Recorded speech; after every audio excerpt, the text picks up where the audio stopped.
Ladies and gentlemen, welcome back to the Turf Talk Podcast. I'm your host, Gabe Down, and joining me are my two lovely co-hosts, the man to my right. You know him, you love him, you hear his voice every week, even when I'm not here. Big Wop, a.k.a. Crockpot, a.k.a. Nick Walters. And the man to my left, a Super Bowl 60 champion, a fan of the best franchise in 2026, the Seattle Seahawks' biggest fan, Dami Salami, Dom Capuano. Boys, it is episode 67. We are here in the studio. The crew is back. I am here from Santa Clara to give you everything I got from the week of Super Bowl 60, and the crew is back to give you our reactions.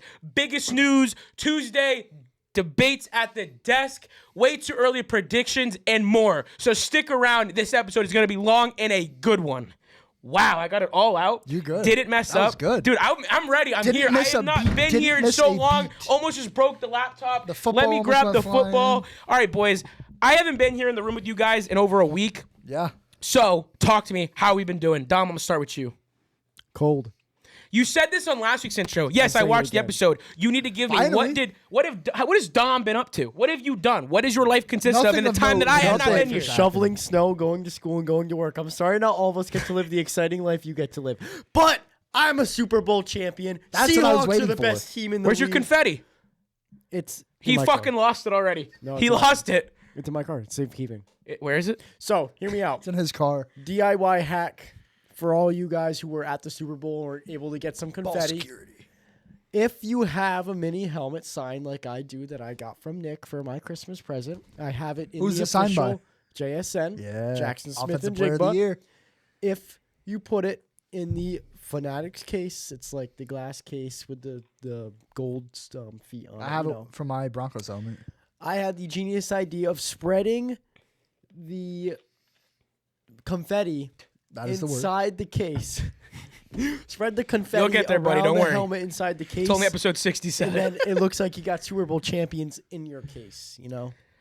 So when the confetti first started falling, my first thought was, if I can't buy Dom a gift, I think he'd be through the roof grateful if I could get you the confetti. Oh, I love the confetti. So that's why I shit's getting texted you treasured. immediately. I was like, Dom, I got you some Because you confetti. can't get that anywhere else. You Oh, can't. yeah. You can't. He couldn't go on Fanatics and buy a Super No, Bowl and that's confetti. why I grabbed enough to split between the three of us, because I'm like, if there's anything that's sentimental from this game, it's the confetti of the championship team. Oh, yeah. That's so sick. And my supervisor was not happy. It's not even my team, and I'm going to cherish that shit forever. I think yours is right there. You can show it to the people watching.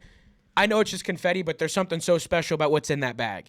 Like the fact that I had the opportunity to get us a collection of the Seahawks' second Super Bowl title falling from the roof of the Levi Stadium. Freshly fall. Like actual legit confetti from the Super Bowl. That Like the I Seahawks feel won. like that's a one of one. That's not something that a gift from a super shop or pro shop store could give you. No. Yeah. So that was my train of thought with that. It's like getting a piece of signed history. jersey. Or like, Nick, you or bought... a piece of the field or Yeah, something like that. literally. Like, Yeah. baseball teams like take the dirt when they win the World Series. Yeah. That's what Gabe did for yeah. Dom. Yeah. Yeah. All of us. I did it I made sure I got enough to split between three of And us. I greatly appreciate it. Yeah. And it will be treasured at home with my JSN helmet. As I said, DIY hack. Sprinkle it around. It looks like you got If your team ever wins the Super Bowl and you Yeah. have a signed helmet from your best player. And Yeah. the You know what fucking to do. confetti from And the the confetti game. I from mean, the that game. in itself, that needs to be buried with you. Oh, yeah. Like that's It's going down. It might, be That's buried, a one it might of- be buried with me, and it's not even my team. I didn't go. It's not my team. Like, that is a one of one Yeah. piece to have in your collection. Oh, yeah. Autographed mini helmet and the confetti from his first ever Super Bowl title. Oh, yeah. Tell me how the hell that works. I'm actually That's happy. awesome. I told you, Dom. I texted you. It sucks that I didn't get to watch my team at least play you guys. But in that moment, even owing you the $100 or the way we're doing it is me paying for your Fanatics Fest ticket. Yeah. I couldn't be more happy for you, and I want to know that feeling because I know you're on top of the world right now. Feeling It feels like I don't even know how to that's the answer right there. The speechless reaction to that. You don't know, like, it's just, you're so I woke up the next morning at 7 a.m. and I went right to my phone. Now I want you to and be honest, watched because I every cried presser. when we won Super Bowl 50. Did you have any moment of like, wow, it's so emotional that you actually tear up over the fact of your favorite team, something that you devote so much time to? Honestly, I didn't cry, but I was more like speechless. I didn't like jump for joy. I like just was Soaking it in. emotionless. Like I Soaking was it just in. like I couldn't shock? believe it. Yeah, like in shock. And what made me the most emotional is afterwards they released a clip of Sam Darnold going up to Mike McDonald, Trusting him. and the conversation that those two had together was probably one of the most emotional scenes like ever on a field. Yeah. So that was what I found most emotional about that Super Bowl. But overall, just winning it, being the fan I am, and being asked for Makes it worth it for the last 11 years to like go and pound the crap out of the Patriots. Well, I can Night to officially remember. sit here and congratulate you that from 2023 at that cafeteria table when I bet you and said the Seahawks would not make it to a Super Bowl before the Denver Broncos when we traded for Russell Wilson. I can sit here and tell you I was more than wrong. And congratulations, the Seattle Seahawks have won a world championship. And this is so many records were set in stone and so many things were When broken. Jason Myers' thing went up on the Jumbotron and I looked up, I'm like, they've done it. They've done everything that you could ask for in a single season. Kicker broke the single point record. Sam 17 Darnold's the points. first quarterback with Ben Marl. K9's the first Super Bowl MVP running back since 1998 with Terrell Davis. Like, that's elite This is company. the first time That's- an NFL executive has won more than one Super Bowl with the same team with a completely different coaching And staff I just want to make players. this blatantly clear. And I think I more so was biased and rude in the sense that because my best friend's a Seahawks fan that I had to shit on the fan base. I always knew the 12s were something special because it's literally their nickname. the 12th man. I was like and I texted I think you, Nick. I when I first walked in the state, not when I first walked in, when the first gate opened for actual fans to come in and kickoff first happened. I want to say it was 70-30 Seahawks fans, 30% Patriot fans. I have never felt the emotion and the screaming from so many people and feel it shake. Now, when I tell you that Levi Stadium is a sturdy building, I mean it in the sense that it's literally a fortress. This stadium was breathtaking to walk in. To feel it shake, I was like, there's no fucking way this is a fan base. And to hear every 5 minutes, Seahawks, and then as they're leaving, feel the ground. Oh, I shake had on more. TV. Hear Yeah. it shake I when had the game to was ask over. you a question, It was Gabe. like surreal. When Cooper Kupp gets a catch, how are the Coop chants? Because that's my favorite thing. Because it sounds like the crowd's booing. My from mom the thought they TV. were booing the Yeah, Seahawks. Yeah, No, and it's But it says so Coop. it's so crystal clear. I'm telling you, I've never seen a fan base like it. It genuinely. like it gives you shivers. Like when you hear Cooper Kupp gets the ball, and you I just hear the whole sat there and I crowd. said I can never shit on this fan base again. Yeah. That is one of the I still most loyal. I've never experienced this, so I'm gonna shit on them. I mean, oh my God, that is one of the most loyal people. And the amount of guys that could have walked off, telling players off and friends off. No, a Seahawks would walk up to a fellow Patriot guys that are walking out of the stadium and I'm facilitating and would say, you guys got here, that's not even attainable. Like, they could have been assholes. Yeah. Those fans were loyal to the team and the opposing fans. I'm not That's what you kidding want. when I tell you a whole moment in memory of this game was purely the fans in the 12s. Not even the Seahawks, the 12s. That in itself is a whole story. And I couldn't believe the chant every time I heard it. Like, it genuinely distracted me from what I was there doing. So that I have to commend you on. Sorry to take away from you.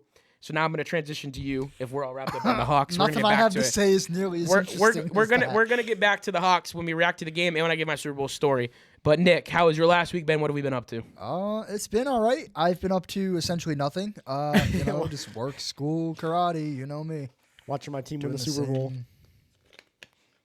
Not Nick. Nick did not watch his team. No, win the I Super Bowl. didn't. But if anyone's gonna win Super Bowl, this is one of our buddies. Yeah, I mean it was a good game.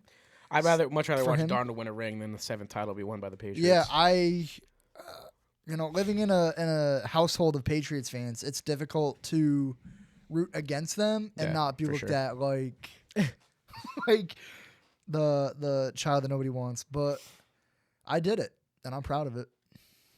I I appreciate commend that. you for that. I have a special place for the Patriots I grew up watching because that's the football team I grew up watching. Because that's the only team that was on in this area because they don't air any other fucking team. But I have no connection to this Patriots roster. I have no connection of Rabel, Drake May, Stevenson, anybody. I emotionally couldn't hate care them through less. the historical hate I've had for the franchise since day one. That's fair. I mean, And none you of have us- to, too. I mean, Oh yeah. yeah.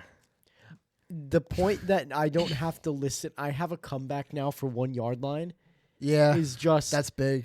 That's a big. I want to make it so clear that I was ride or die this fucking Hawks team. it doesn't From feel the second real. they won the NFC Championship, if you go to our college's Instagram, there's a Pick'ems video of me saying it. If you go to the podcast this past week for Super Bowl week, there is at least 4 clips of me saying Seahawks. And then today, I go back and I watch the episode that I filmed in Santa Clara, And in there, I provide my score prediction for the game, in which I believe I said 24 to 14. 27 to 14. No, And what was the 24. final score? You predicted 24 to 14. No, I think it was 27. 27-14. Yeah, I predicted 27-14. It was 29 to 29 to 13. 13. Yep. How in the hell did You I were get dead that on. close? Then the Gatorade picks, I wasn't allowed to bet during this week because I was working for the league and it's a conflict of that's- interest, so that we weren't makes allowed to sense. bet. Sure. But the odds for the yellow Gatorade were plus 660, and I told one of the kids on our class who was a bettor, I'm like, I'm telling you, if we could bet on the yellow Gatorade. And he told me, nope, it's going to be red or white. And I said, dude, I promise you for the Seahawks, it doesn't matter if they even lose, they have green Gatorade prepared. What was the Gatorade color? Assuming it was yellow. It was green. yellow. Yeah. I would have won so much money just on my score predictions and the Gatorade color had I been able to bet. I don't even know how the hell I got that close. Hey, how about but the squares from your work? Did I end up getting anything? I don't You did remember not. what I No, picked. you didn't win. No, I found out the winners today. Actually, no one that I know closely won. That's wild. Yeah. That's Yeah. crazy. Yep. So unfortunately, Rigged. that. But I do appreciate you for supporting that. I got You you. saw the money that you ended up what it went to. I'm Yeah, wearing, I mean, I'm wearing worth a piece it, of it right worth now. it, I'm wearing yeah. 2 pieces of it right now. Got the hat and I got the quarters. I Bless you. appreciate you that you moved the mic for the listeners.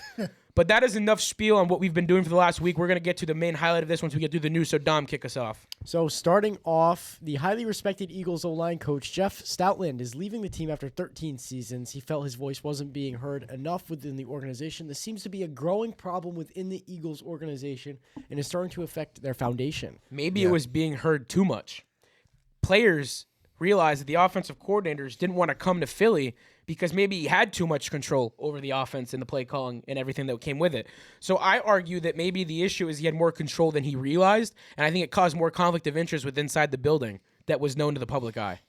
Somebody asked Jordan Mailata about how he felt about Stoutland leaving the team, and he said it's not good. Like he's not happy about it at all. Well, you look. There's you so look at many the, back and the past forth couple opinions on years it. in the Yeah. O-line of the Eagles is what greatly stood out. Yeah. So I mean, It's- regardless, I do think this is one of those situations where although the coach is on his way out, the players very much so deserve just as much credit for how good they are. So Yes. I do think that the talent on the offensive line deserves more credit than just the coach maybe built this O-line. Yeah. So I think that the unit itself is going to remain stable. Obviously, the touch and culture of what in which the offensive line is might change a little bit. But like I said, there's been some altering opinions on Jeff Stoutland because of the questionable control he had over the offense. rightfully so, there's a lot of questions within that Eagles I organization. mean, I'm not right going now to sit as here a and say whole. Kevin Patullo was good by any means, but it's something to look to Yeah. because there were offensive coordinator candidates that wouldn't go to Philly because of this man. Dable. So we will see as we move forward if we progress because of getting rid of him. And, you know, there's a lot of questions to be desired with this team, but we won't know until the start of the 2026-27 season. Crazy, we're And already that's saying that. and that's the thing is that we now have 6 to 7 months. God, don't do it. 6 to 7 months until we even get to that season. But here's the start of the roller coaster ride, and it starts today, and it moves all the way to the Hall of Fame preseason game. Welcome to the offseason. Welcome to the offseason. I can't believe we're doing it for the First second week. time. Yeah, The first second week. time Yep. we're doing this. Still here. And here we go. We got a good one coming, so let's stay tuned. Moving on, the Jaguars and star linebacker Devin Lloyd have not had contract talks up to this point. Devin Lloyd prefers to remain in Jacksonville, but he may have played himself out of their price range. Devin Lloyd, you are a Bronco! Yes, indeed, you are a Bronco. Dre Greenlaw needs him a partner in crime, and Devin Lloyd, Singleton's I not getting think it done. that it's you because, like he just said, Alex Singleton is good. He may lead in tackles, but man, he misses a beat. He is not always in step in line with that offensive guy that he is covering. Great but man, leader. I think that Devin Lloyd could be the missing piece. my I God, think that yeah. he could be the pepper to the salt that is Dre Greenlaw. I think that he could complete the linebacker room in Denver. Denver, go get him, George Payton. You know what the job is. Complete it. I need this man on our defense. 100%. I need him on this defense. Dom, what are your thoughts? I mean, it's a big blow to the Jaguars if they don't re-sign him. Obviously, he's a key piece to their defense currently and part of the success of why they ended where they ended, only losing to the Josh Allen. So, The Josh Allen. To the The Josh, Josh Allen. Allen. The Josh, Josh Allen. Allen. Not Josh Hines Allen. The Joshua Josh Allen. married to Haley Steinfeld. Allen. I had to That plug her. Broncos I had to fan plug here her. is I had to still- plug her because that you is know, about it's his idol right 10 there. Was. times That's better my- than Drake. still is. Drake May. That's the stupidest thing ever. You in got my it opinion. right. I commend you for getting it right. I have Because messed I've it up seen it so many much this fucking week. times in the past week. I've messed it up It is severely drilled in this my week. How do head. you mess it up, dude? You just got to say his name Drake, twice. Drake. Drake, May. Yeah. That's another one. I did it. I couldn't do it this week. Though. Drake May. I just couldn't do it, dude. Every time I tried, I focused so hard. And It's I so couldn't get it. stupid. I don't get it. That's the joke. Is that it's stupid? I mean, yeah. Did you see Rabel's reaction when it became a thing? He literally was like, "What? Why? What are we doing?" And then he tried doing it, and then he ran with it. I mean, I respect him for it. It's this guy, but yeah. Anyways, the 49ers and the Los Angeles Rams will be playing each other in the NFL's first ever Australia game in Melbourne, coming to you in 2026. So the NFL, as we know, is becoming a global phenomenon, and now we have moved into the Australia market. Screw our season ticket holders. Screw the American people that want to watch the game. Let's Don't get too far into this because You're it's gonna- one of our debates. You're gonna make it, yeah. Later. You're gonna make this political talk now. We need it later. I like This is one of our debates. I wrote it down in this I episode. skewed Yep. through the show, so be don't go save it, too Dom. I far. know you got a lot on that. Okay, no. because I I'm know gonna you have a say lot of thoughts. Something not with that. Okay. The only thing that I like about this is that it's the 49ers and the Rams. So two division rivals to the Seahawks have to go fly overseas across the world to play. Fair enough. I just don't want the one kid who has the ability to take this politically to ruin it because he has so much to say, and I want him to save it for the actual segment. I will. Fair. I will. I know because I know if there's This is anyone huge. if This there's is anyone huge. at this desk who can go to that spot, it's you. So let's save your thoughts when we get there. All right. Okay. All right. So we'll keep this part Dom short and loves sweet. his politics. It's not does. even really. It's not necessarily a not. politics It's that not we associate politics. the word politics with, but it is Yeah. a political topic in Political in terms the of the NFL. sake of NFL and Yes, football. exactly. Political- And in you the can go football there. universe. This kid Yes. can go there very easily, so we're going to save it till when we get there. So next up, John Gruden's attorney plans to see. Speaking of political news in the NFL, John Gruden's attorney plans to seek testimonies from Roger Goodell and at least 4 current/4 NFL owners in his lawsuit, accusing the NFL of leaking the emails that caused him to be fired from the Raiders. Tell me how many from years ago? 2019 all the Yeah. way back to 2026 we're doing this right now. I'm here He's for it. still pushing. He wants to push, and I'm here for it. If he gets Chucky, Roger Goodell fired, I'm not Chucky, going to you complain. want He's not gonna get Goodell Everyone will love fired. him even more than he already does, but we already all know that man's name on the football. I don't think it's on this one, but he ain't going anywhere. He ain't going anywhere. No. But I do like that John Gruden is trying his damnedest to get back to the league, even if it means going through the man that will be the guy hiring him. And all. You gotta do what you gotta do. And you know what? And that sums it up. You do what you got to do. I mean, It's a- I personally love what he's doing with Barstool right now. I watch his game previews, so I wouldn't mind if he stayed in that role. I was going to say there's an actual case to be made, an argument that people don't want him to leave media because of the source of entertainment he's providing. He's fantastic. He's great at everything he does. He knows what he's talking about. He's entertaining to watch. I just love watching his. I also just love to be a successful Content. coach again because I know that it's there. I know that Oh, knowledge sure. is there. I know that leadership is there. I know the players in the but league he has still love him. nothing left to prove in that field. Oh, I'm not saying it's nothing to prove. I would want to see him build a team again. As long as it's not the Raiders. It's not going Or to the be the Chargers Raiders. or It's the not going to be the Chiefs. Raiders. They found their guy, and I'm not scared of that guy. Am No. I scared of him as an OC in Seattle? Of course. Am I scared of him right now? I want to see what he does with No. the roster first. But you know what? Yeah, the great roster they have. We'll see what happens. Shanghai Sharks, Geno Smith. No, I don't ready want to to go learn back to that Chinese, era. No, buddy. I'm tired of that joke. We went so long without saying it. I had to bring it back. No. Former Chargers offensive coordinator Greg Roman is expected to join the Giants in a to-be-determined role. Roman formerly worked with John Harbaugh in Baltimore for 4 seasons from 2019 to 2022, and with Harbaugh's brother Jim for the Chargers from 2024 to early this year. I mean, I'm not surprised. No. I do find it a little bit interesting that they fired him, and now they're looking for some sort of TBD role for him. Yeah. It's like, for me, if I'm Greg Roman, what a slap in the face. Right. But you know what? To each their own. I'm not going to sit here and judge. Money's money. A job's a job. I mean, I guess Gotta if do what I you was, gotta in do. I guess if I was in the league and I wanted to remain a coach, you take what's given. You take what the opportunity arises. It's familiar. And as Nick just said, if this is the opportunity arises and you're familiar with it, I guess don't run from it. Yeah. But I would look at it more as like a really like F you. Like you fired me, but now you need me back in some sort of assistant role.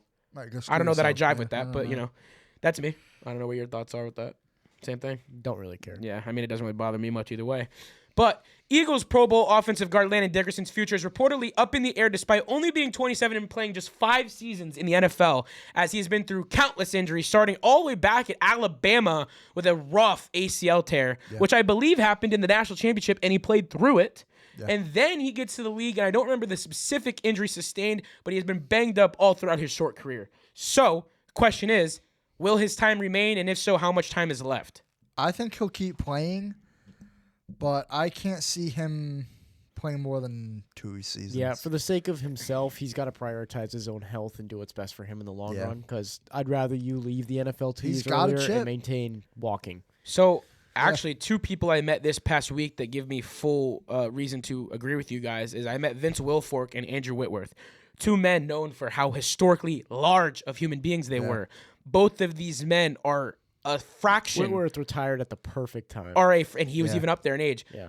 They are a fraction of what they were in the league. Andrew Whitworth is skinny and tall and very different looking. A lot of the linemen lose that weight. Like Joe Thomas. Vince Wilfork. Yeah. Everyone swiped up on my story and said he lost weight. Yeah. And I think that they're perfect examples. When you leave the league as a lineman, whether offensive or defensive, you want to be able to walk away. Yeah. So my advice to Landon, although I want to watch you continue to play because you're a damn good lineman. Yeah, fantastic. I want you to walk away the same way these two men have walked away happy and loved their career. Don't push the limit because of your obsession for the game. And I respect you for that.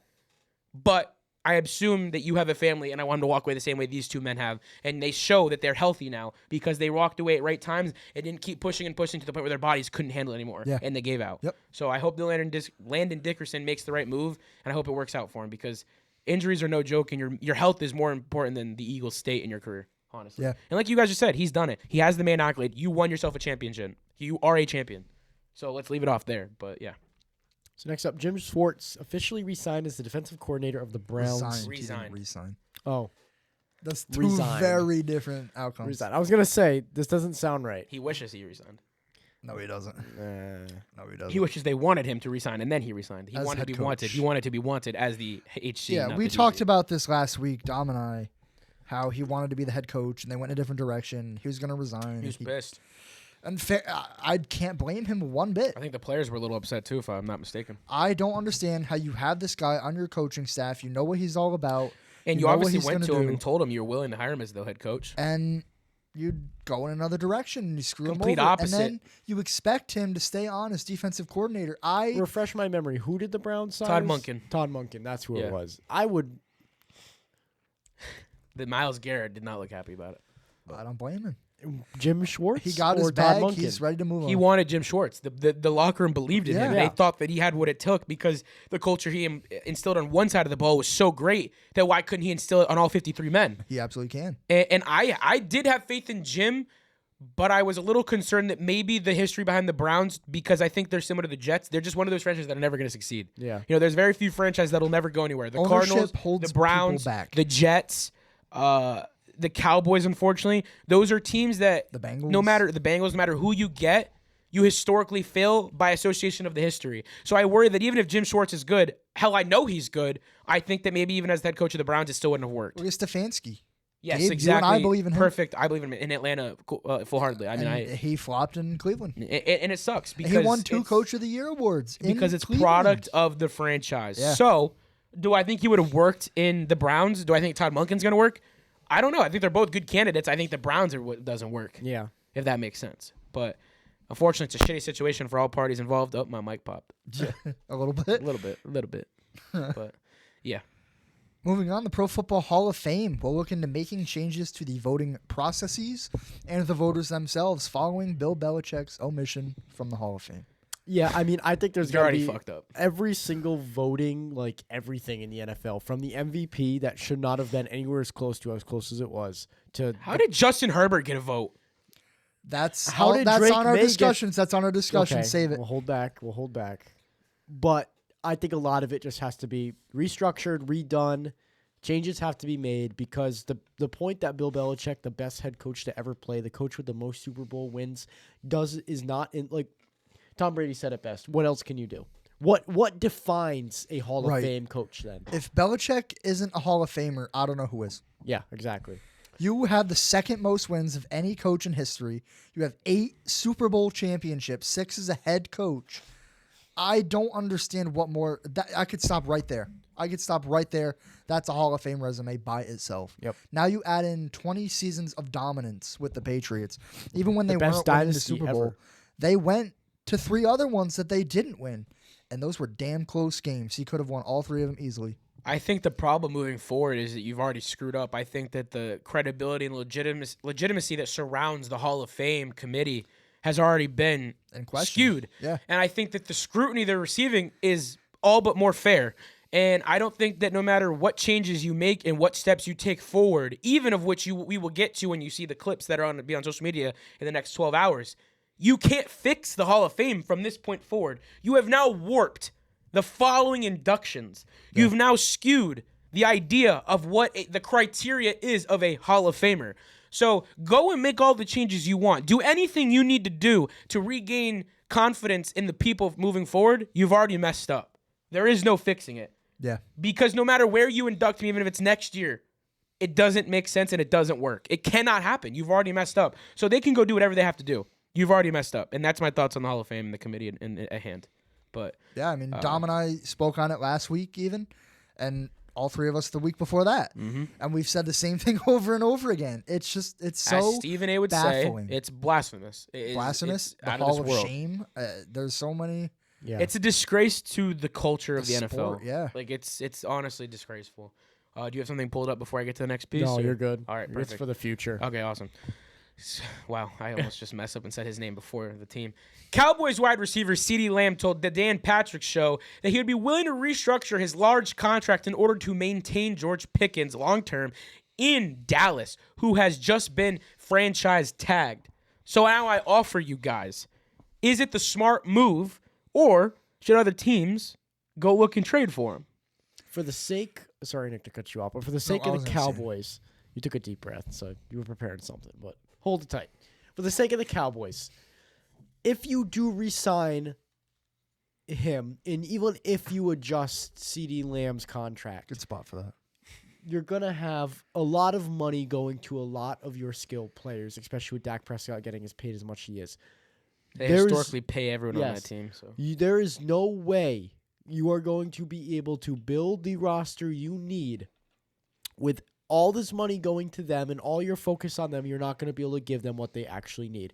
They had him this year. They didn't get anywhere. So there's a lot that team needs to fix, and I think they're better off with, since they tagged them, trade them, get as much as you possibly can get from them, and Sell use high. that. Exactly. He will go for a lot right now, especially with how successful he was last year, being in the top 5 for receiving yards, and just looked like he revived his career altogether. So Yeah. with that being said, get as much capital as you can get from him and use that to build around Dak Prescott and CeeDee Lamb. You have your number one receiver. So a buddy of mine who actually was featured on the Super Bowl special of last week's episode, Tucker, Cowboys fan, great guy.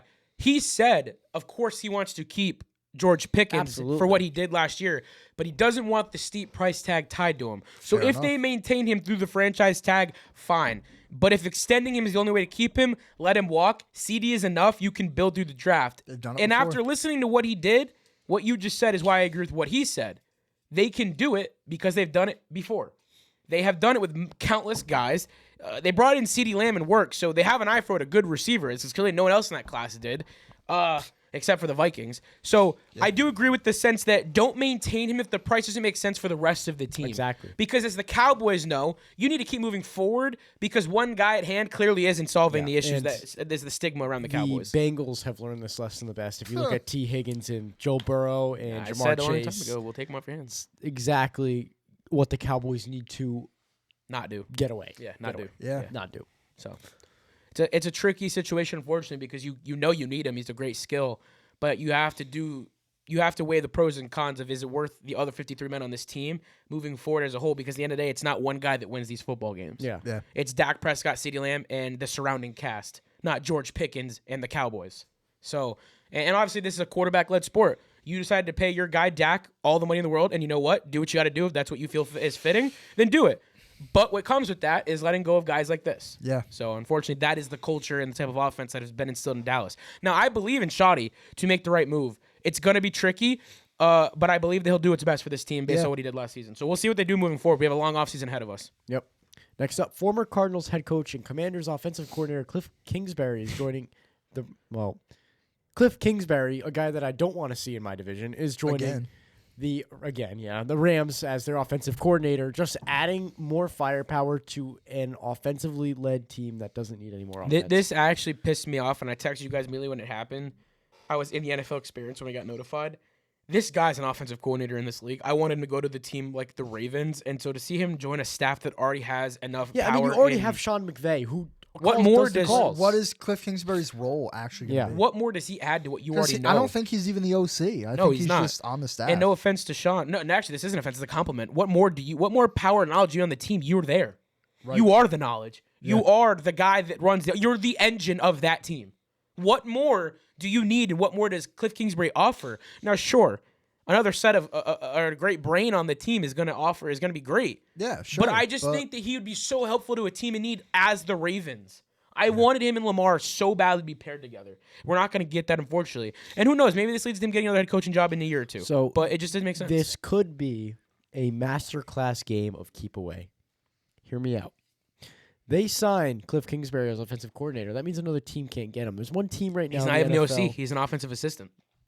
Well, there's another team right now that needs an offensive coordinator. And I feel like we knew this was going to happen before the Super Bowl. So, with that being said, the Rams...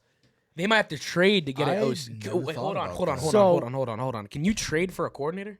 Yeah, you can. Yeah, why not? So, maybe are you going with the conspiracy that maybe Seattle... You can't, or you? No, you can trade for them, but that would be the stupidest thing of all time. I was gonna say, is there a conspiracy that a team they're doing it? To make I think what Dom's getting for? at is they just didn't want the Seahawks to have. Yes, they didn't want the Seahawks to be able to sign them because the Seahawks could have signed them yesterday. Yeah. So with that being said, Seattle is gonna hire within. I popped out a name. Justin Outen. Yeah, Justin Outen. I like that a lot, but that's just who I am. That's who I think they're gonna hire. This guy leaves a bad taste in my mouth. Well, that's why he was with the Broncos when it was Nathaniel Hackett. So you don't agree with what I said last night? No. That's why it was hard for me text. to like it. What I said was it's not hard. You said I couldn't have said it better when I said what I said. I don't recall saying that at all. Okay. But that aside, you look at him and he was the running back coach for Seattle, and look at when he came in, our run offense exploded. Was that a product of Clint Kubiak? Was that a product of him? I don't know. Was that a product of Kenneth Walker? Well, and Zach Charbonnet. And the O-line being built finally. Yeah. Well, very possible. Like not Abraham Lincoln. I said word for word. Outen was good. The fuck he brought some juice to Russ at the end of the Hackett era. My point exactly. Okay. So I you saved misinterpreted it. No, you misinterpreted it. What I meant was my point exactly being that offense was so bad, it's not hard to bring light to them. Anything would have been considered light. You don't think that Justin Outen can even do a sliver of what Clint Kubiak just did? Absolutely not. Because Clint Kubiak called plays that same season. I don't think offense. if they have offensive success similar to what they had this year, I don't think it'll be because of him. It'll be because of Darnold and Kenneth Walker, assuming they re-sign him. So, like I also said in this And exact JSN. conversation, is how could any OC fail with that roster? So you really can't. So I really don't think it's going to be that bad if he is the option. Now, we don't even know if that's I confirmed. feel That's like what you Dom could just read get somewhere. But I didn't agree that. better That's just my option. personal opinion. They're going to have to hire within, and what other guy's going to take that job within? is he already in your system? Yes, he's the running backs coach. Because he was our tight ends coach. Yeah, originally. he's our running back coach at the moment, and we see what our running backs have been doing. So I wouldn't hate it. I'm best not going to lie. I run game in wouldn't the hate it. league until actually it got better once. I mean, I don't expect us to always agree, but I mean, yeah, time will tell. But at the end of the day, I think the Rams, the Rams picked up Cliff Kingsbury. I think in a game of keep away because, as you said, they don't need him. Why else would they pick Could be. him up? It's speculation. That's a very expensive game of keep away. If it works, it the works. things you do for a Lombardi. I guess. I mean, McVay knows how to do it. He's done it before. He's done it before. Why can't he do it again? I think he will. I hope he will. Time will tell. Patriots wide receiver Stephon Diggs, a man that has been in the news for all the wrong reasons recently, is now being sued by a man for defamation. The man suing Stephon Diggs is claiming that Diggs started a false narrative that the man stole his Ferrari, and the man also claims that Diggs physically assaulted him at a strip club while his brother Trayvon Diggs just stood there and watched. Do we also want to talk about how actually, he got broken up with for cheating on Cardi B? In the middle of the In Super the middle Bowl. of the Super Bowl. What a guy, dude. Stephon The Diggs. Patriots prolonged his court case just to watch him lose the Super Bowl, get broken up with, get sued for defamation, and potentially 3 be catches for sentenced, 37 yards. and potentially be sentenced to some sort of consequence. He walked off the field and Good. got What a right into month. the back of the police car. Like Right I into just, the back of a police like, car. I don't get it. It's like John Cena getting arrested in the middle of Raw. Like I just don't JBL. understand how this much shit happens. How do you Stephon make this Diggs, many mistakes? He was always kind of a diva kind of guy, but he was never like this. Well, I mean, I was talking about it earlier today. Like, there's that joke on social media when he was on the Vikings where they were asking him, like, if any one of our sisters had to date a guy, on the team or daughter on the team had to date a guy, who would you want it to be? And every guy said, well, I wouldn't want it to be Stefan. And they go to Stefan, and he's like, I'm a good guy. Yeah. But Well, guess what, But he's Stefan? historically known for cheating on women, gets Cardi B, and then comes to find out he gets broken up with during the Super Bowl for cheating on her. The Patriots So clearly did there's a similar consistent segment, thing here. and they all said Stefan Diggs again. Yeah, now so it could it's- just be for the joke, but there's some truth to it. There has to be. Has to be. Yeah. I mean, what a week for one guy. And never, What none a of last this 2 news is good. months. He's not one good thing happen to him. Nope. Lost the Super Bowl, sued for defamation, court case this week, potentially going to jail, broken up with. You now probably going to pay child support even though she makes more money than you do. I'm sure there'll be some sort of And I still hear Patriots fans defending this man with their lives. Who are you defending? Look at who you're defending. This guy is not a good person. Good football player or not, he is not a stand-up citizen. Again, That's there just will how be it a is. clip up on social media within the next 24 to 48 hours. You guys will be able to comment and relate to this exact topic with another receiver in mind. That is all I'll give you for now. Stay tuned. The 49ers are pushing to keep Mac Jones on the roster as the backup quarterback, as there are rumors flying around social media that he could potentially land and partner with Kevin O'Connell in Minnesota, ending the era of 9. And I don't hate it. Yeah, so I've heard a lot about this, and there were some rumors going around that the 49ers are only doing this to steepen the price tag that other teams are going to have to pay in order to get him. It's a smart tactic. I mean, you just kind of brought it up with the Rams. Yeah, Same and similar situation if it's it's a true. game of keep away. Hostage I'm sure situation. they would love to keep Mac Jones, especially on the contract they have him on, with how valuable he was for Yeah. them during the Yeah, season. he won some meaningful games in the beginning of the year. Yeah. Started 8 games, went 5-3. Oh my God, he got beat up on freaking primetime football and figured out a way to win. It was a Thursday night? I believe it was Thursday night football. But either way, he was a key piece of that team. Yeah, and if he does get traded, I agree with you. I think the Vikings are a spot to land. They're a guy who needs him. He's young enough that he's not ancient, and Sticking with the Vikings real quick, am I the only one here who is like, I love Kevin O'Connell, but man, fuck that franchise. They deserve everything they've gotten for what they did to Kirk, not giving him what he wanted in a sense, even though Kirk wanted out. I think they could have convinced him to stay if he flashed the right tag. And then you do it again to Sam Darnold after he gave you a 14-3 season. Although the playoffs went south, I think he deserved a contract to stay there. You put your full faith into J.J. rookie McCarthy, quarterback. and it clearly failed. And now you're looking Mac Jones' way. Yeah. At what point do the Vikings have just stuck to the game plan what they had in house? Yeah. Because now you have to sit here and hope that you can do this with another quarterback. So I guess the big question is, can Kevin O'Connell even get out of Mac Jones what he got out of Kirk and Sam Darnold?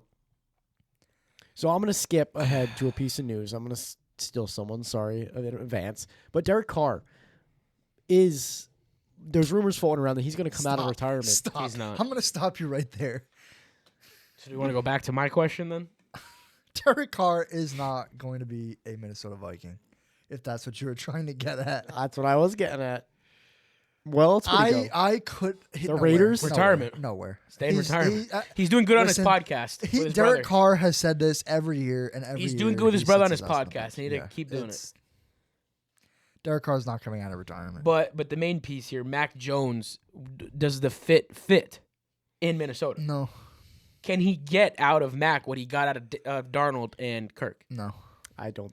I don't think Mac Jones has nearly the level of skill of Sam Darnold.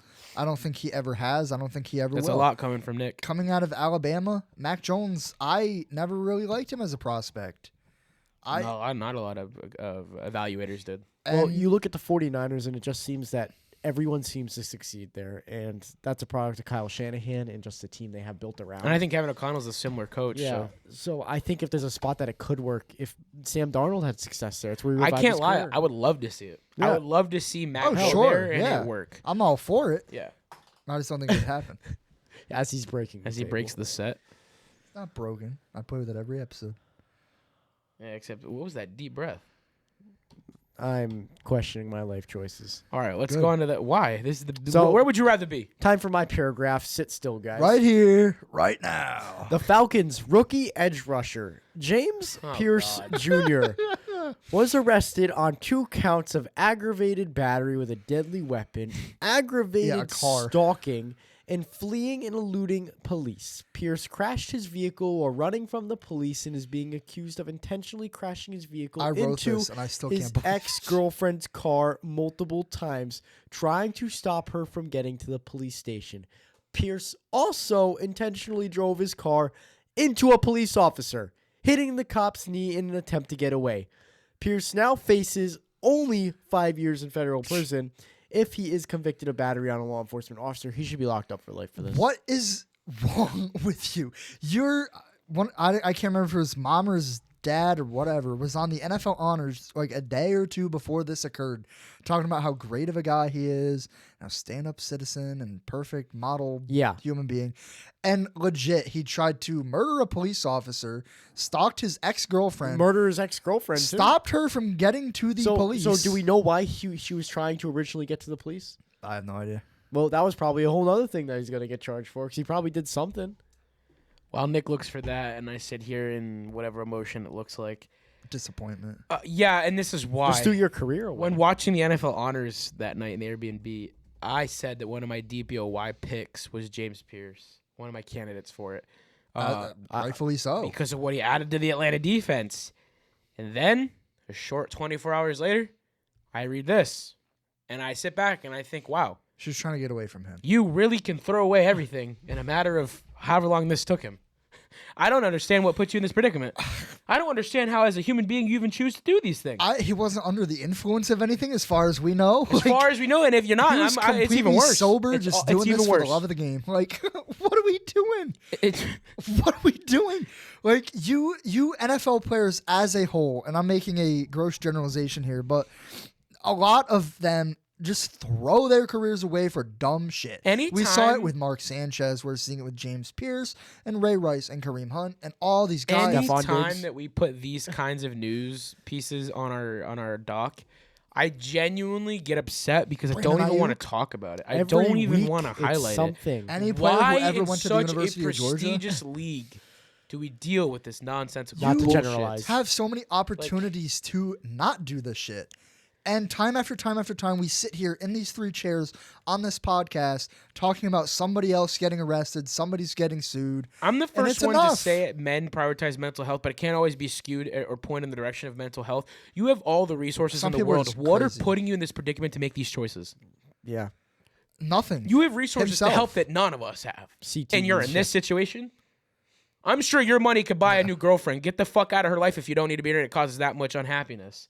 And then to add to it, if you're just a psychotic statement. If you're just a psychotic person. That's a wild statement. It's the truth. I'm sure women would flock his way if he was a decent human being. Clearly not. And then to make it worse, you're attacking police officers? Like, what are we doing? Yeah, like, you what can't are try we to doing? run over the police. What are we doing, bro? You already messed up. Just concede. Stop making it worse. Concede to law. Like, literally, do your job as a citizen and abide by the law. Is it that difficult? I do it every day. I feel like it's not that hard. I have rarely ever broken the law, and if I have, it's something dumb like jaywalking. Like, I have never struggled to be like, wow. Gum. I've never struggled like, wow, do I really need to follow this law today? Should I do this? Like, I've never sat and struggled I've never thought about stalking somebody or running over a cop. Yeah, or been looking at a cop and like, I'm really gonna run from you, run you over, and then try and murder your asshole in the process. He's got his lights on, dude. I should go 100 miles an hour trying to get away and then attack him when he's like trying to arrest me. Like, God, why would you try to do that? I didn't do anything but stalk this girl and put her life at risk. And stop her from telling the police. I just don't understand these bullshit antics with players. I don't. And I'm tired of talking about it. I hate every time you put it in a doc. Yeah. It's exhausting. Multiple times a week. Release him, cut him, get him out of the NFL. I'm done. I honest to God don't care how much potential you have. This shit pisses me off. You get one shot, You don't deserve to play. No, because normal human beings like us don't get another shot. This guy shouldn't either. I don't give a fuck how good you are at football. McDonald's wouldn't even hire us if we did that shit. They might. Walmart and McDonald's are very forgiving corporations. I hate to ruin potential collaborations here, but it's the truth. We all know it is. We'll still take your money, McDonald's. The University of Second Chances. I'm a known jaywalker if McDonald's The University of Second Chances are any Walmart or McDonald's in the U.S. And that's a fact. That's a fact. Or Burger King. I had to throw that one in there. Wendy's draws the line, though. Yeah. They're a high-class KFC, organization. not letting that shit slide. Yeah, Nope, not Taco at all. Bell could never. Nah. They got other priorities. They only hire the by most high-class citizens. highest classes. High-class food for high-class people. Raiders defensive end Max Crosby reportedly told Tom Brady that he will never play for the Raiders again. What is the best landing spot for him as Denver speculation is rising that he will not be in Vegas Guys, any longer? Call me crazy. You're crazy. It's not Denver. There's a team in the NFL that's got a lot of cap space. You're right smiling now. way too much right now. And Max Crosby could be a Seattle I'm gonna Seahawk. put a stop to this before you make a fool of yourself. Max Crosby could be. I don't want that. I don't want that. But I'm just putting it out there. I don't want that. Because my D line is the best in the league. Exactly. You don't want it to get better?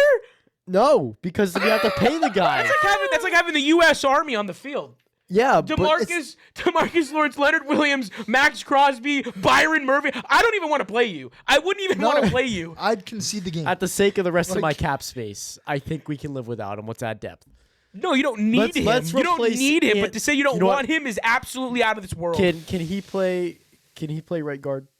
Anthony Brown, dude, all the guys on the trip with Nichols College, Did they? They all said he's the worst guard in Thank you. football. Thank you. If He's fucking If you terrible. go watch the episode, they said it in the thing. They They're did, like, they Anthony did. Bradford is the worst guy to ever play football. If you watch any highlight of him, any What highlight? replay that Chris Collinsworth There's shows, no highlight. He His had one highlight good when he's block taking in the the Super pads Bowl. off. His highlight is taking the pads off. He doesn't move. Sam Darnold was sacked one time in the Super Bowl. Do you It want was to guess Anthony who it Bradford's was? fault. Yeah, it was. Anthony Bradford's Deadass fault. was. He just like flailed He around stood and didn't there. block anybody. I He think just stands there. I think Anthony Bradford is a similar situation of Geno Smith. No matter what happens, it's his fault. It's his It's fault. his fault. I don't get how. Okay, Mike McDonald, I love you. How is he still in the game? Actually, Clint Kubiak. What are you doing? I think we should honestly commend the team and the coach staff even more. Yeah, They were but- able to win even with that And being spite the of him. expectation. You Yeah. look at the opposite side of the line, and you They look played at. with 10 people and won a Super Bowl. I get it. You got Charles Cross and Gray Zabel on the left side. Exactly, One's a the rookie, offense won but with 10 people. You look at up the field. Anthony Bradford doesn't get up the field Him because and Will he Campbell can't. canceled out. It didn't even matter. Yeah. It canceled out. If you look at any screen, Anthony Bradford doesn't do anything because he's so slow. He doesn't move. The crazy part is this is the consensus amongst all fans of football, not just Seattle. because it's hilarious because you just watch him and he just stands there. It's concern. No, it's like that one high school player where you're like, damn, why is he on the field right now? Yeah, You're in the stands and you're like, what is that? Why is the kid playing? Like, that's Anthony Bradford in the NFL. He'll make one good block the entire game and then do nothing and just miss every assignment, every block. Get Sam Darnold it's sack like one of and those flail his varsity hands. JV teams where the kid's only starting because he's 6'5" and 800 pounds, but he has no Yeah. athletic Yeah. ability or brains This is to football. exactly Literally, what he's this just a is. marshmallow. Like there's one post that I'll never forget of a low quality shot of Sam Darnold on his stomach with his hands like this, looking up at Anthony Bradford. I love as that he just picture stands so there. much. I love that picture so much. It's so funny because It's please just know that, and I know it makes you happy. Just know it's agreed by many people that Good. he is the worst guard in football, worst player in football, I wouldn't say worst player because there's some Kadarius Toney's up worst there with lineman, one of the worst linemen. Lineman, Oh, yes. by far. Yeah, I mean it's sad. active in the NFL right now. Maybe just he's Watch him get an extension too. he'll probably start next year too. I think my ass off. When If does the his next contract piece of news expire? Yeah, I was gonna say he just got I'll- picked up this year. I know I will that. I think laugh it's a my 1 ass year. off if you guys read a piece of news this year and it says Anthony Anthony Bradford Bradford's been extended extended. to a 3-year deal. He's on a I'm- 4-year contract that he signed in 2023.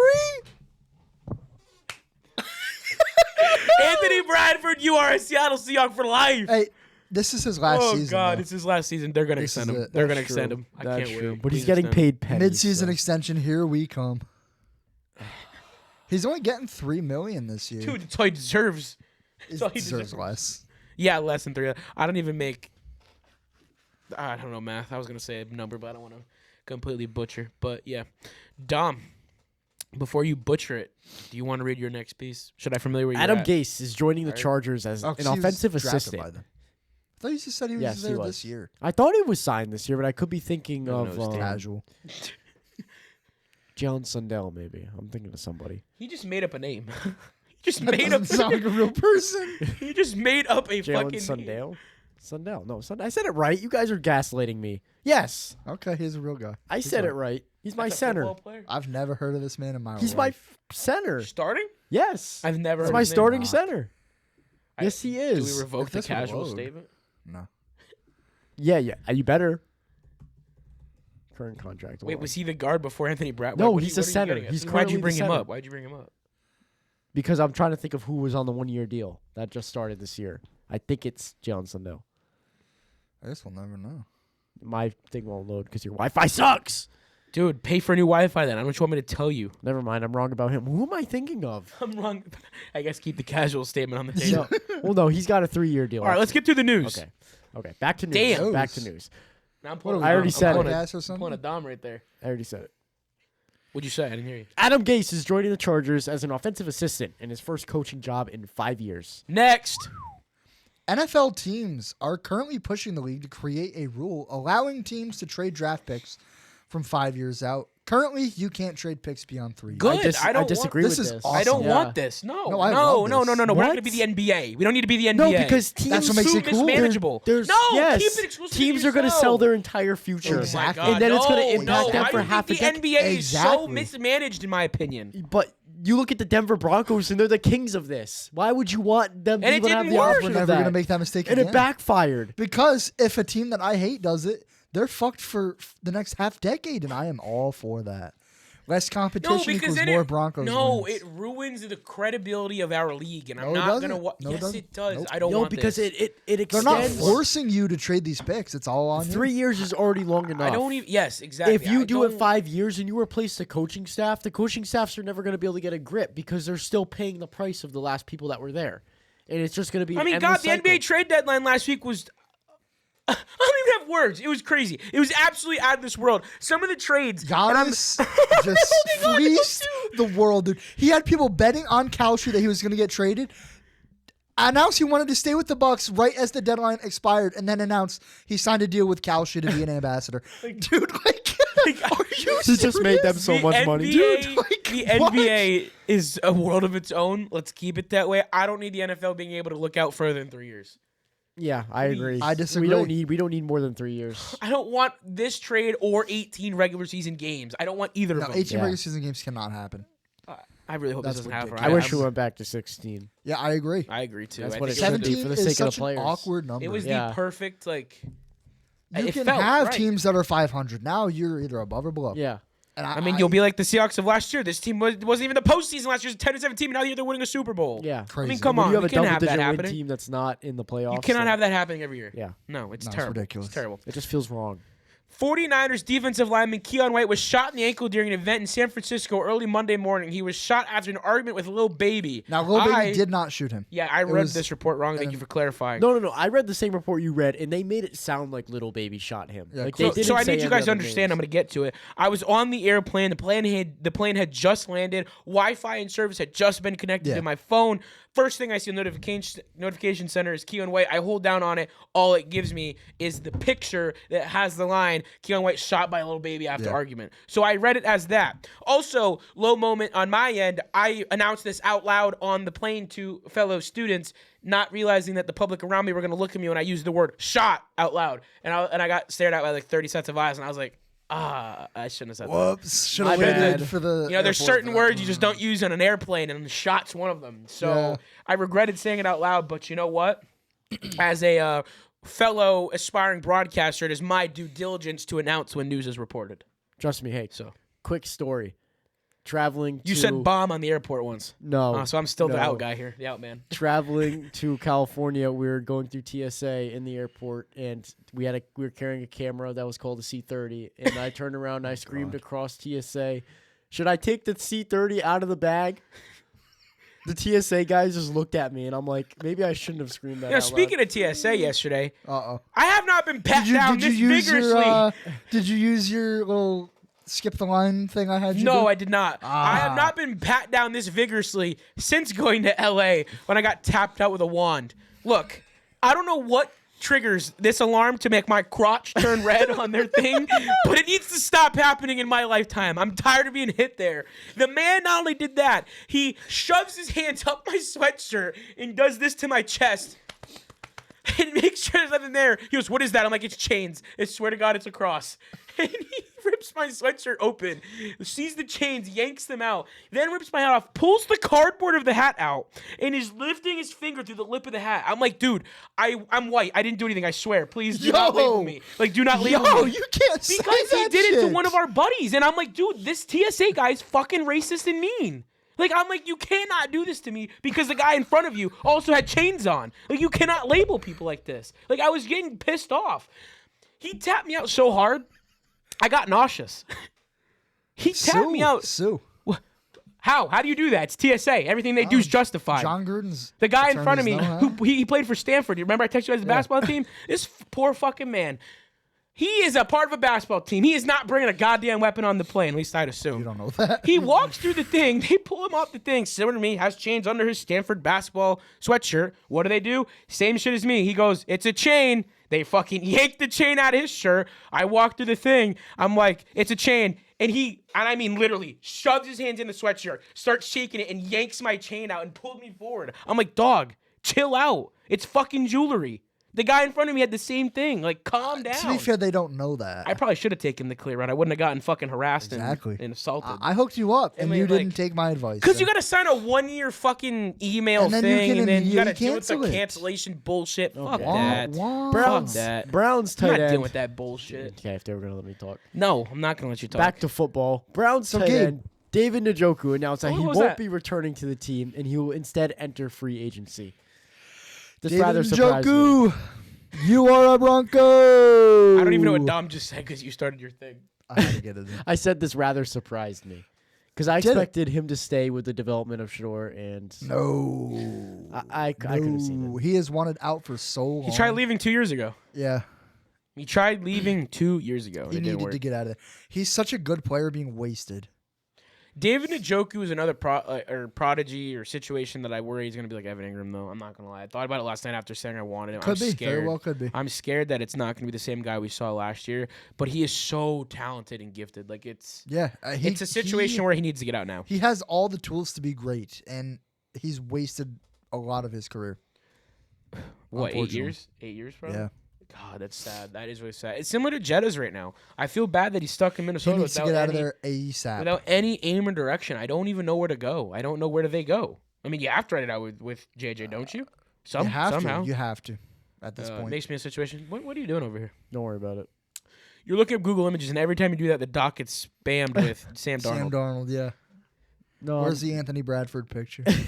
No, I'm looking at Seattle Seahawks Super Bowl LX things, so I'm not really sure what we're doing here. I'm looking for He's wallpapers. reminiscing. We're on a show. We're live. The Yeah. Rams had some sad news today, as Rams offensive tackle Rob Havenstein has announced his retirement after 11 NFL seasons at the age of 33. Havenstein is a Super Bowl 56 champion and was drafted in the second round of the 2015 NFL Draft. And he is, in fact, the last Rams player that made the move from St. Louis. This was an odd announcement to me because I feel like he hasn't even been in the league that long. Yeah. 11 years. That's a long I feel career like it for a was lineman, yesterday. but I feel like I was gonna say I feel like he's such a That's a good young, I remember his prime Madden player like still. mobile cards. Yeah, like I That's what we're talking about right now. you know who was at the event? I didn't get to meet him, but all my friends did. I was so I saw upset. Whitworth. MMG. I saw a picture. I was on, I was so Instagram. jealous. Yeah, I was so jealous. That's so cool. We told them to send him to Gate C. Wouldn't do it. There's MMG with the guys. I was so upset. Yeah, I saw that picture. He was sitting at one of the Bud Light He's bars shorter than I just thought. drinking. He is actually, in fact, 6'5", How tall are the other guys? like 6'4". Really? No. They're all that So, tall? He's not actually 6'5". We were all like, he is 6 foot. He's at least 6 foot, like 6'1", probably. Really? He's actually pretty tall Huh. because look, okay, so there's Big Irish. He's probably 6'4". He's only 3 inches shorter. He's at least 6 foot 6'1".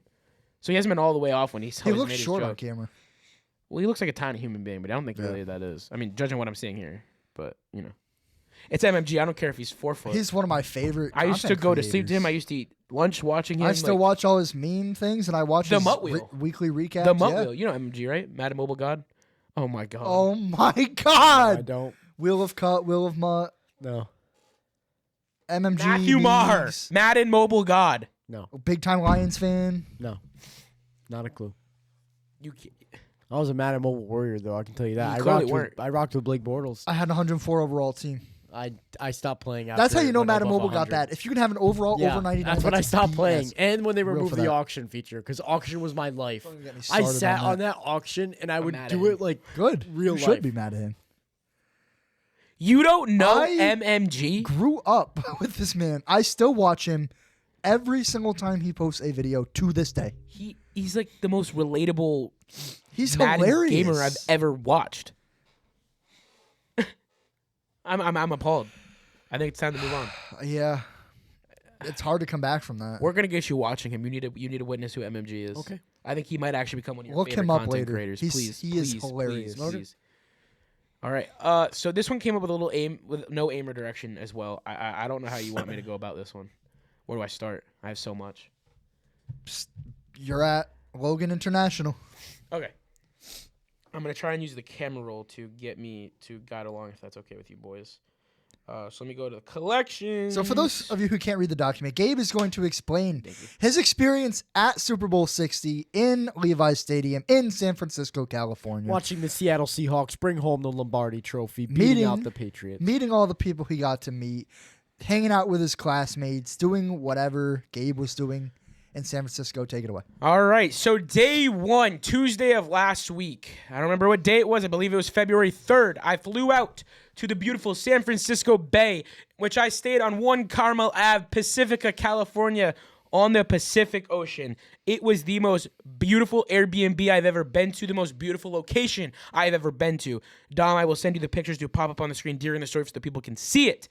This was truly a once-in-a-lifetime experience.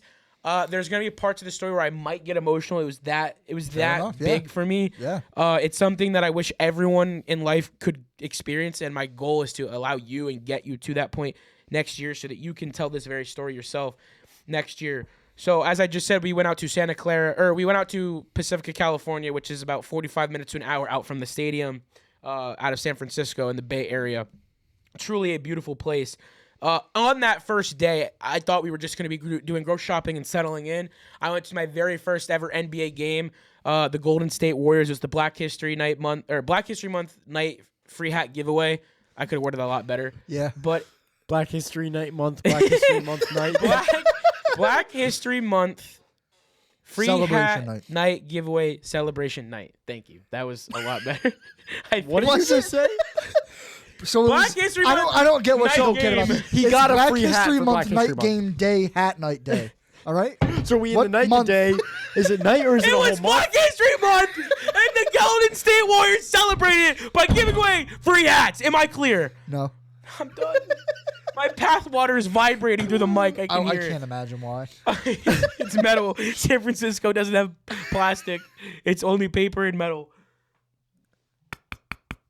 It doesn't really sound metal when you do that, but there we go. Where was I at? I went to my first ever NBA game at the Chase Center featuring the Golden State Warriors, in which I got a free hat for it being Black History Month. Did they win? They did not. Oh boy. They did not win. It was bad. Draymond Green. Draymond Green, I can't talk.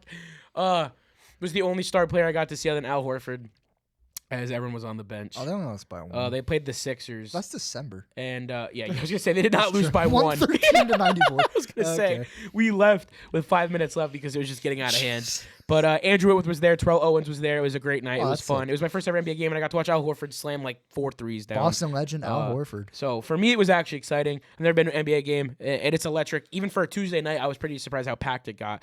Do you consider yourself a Warriors fan now? I have never. Good. Never. What fan are you? Celtics. Good. I am very casual Celtics fan, Fair. but if I'm going to root for basketball and watch, it's going to be the men in green. It's going to be those guys in TD Garden.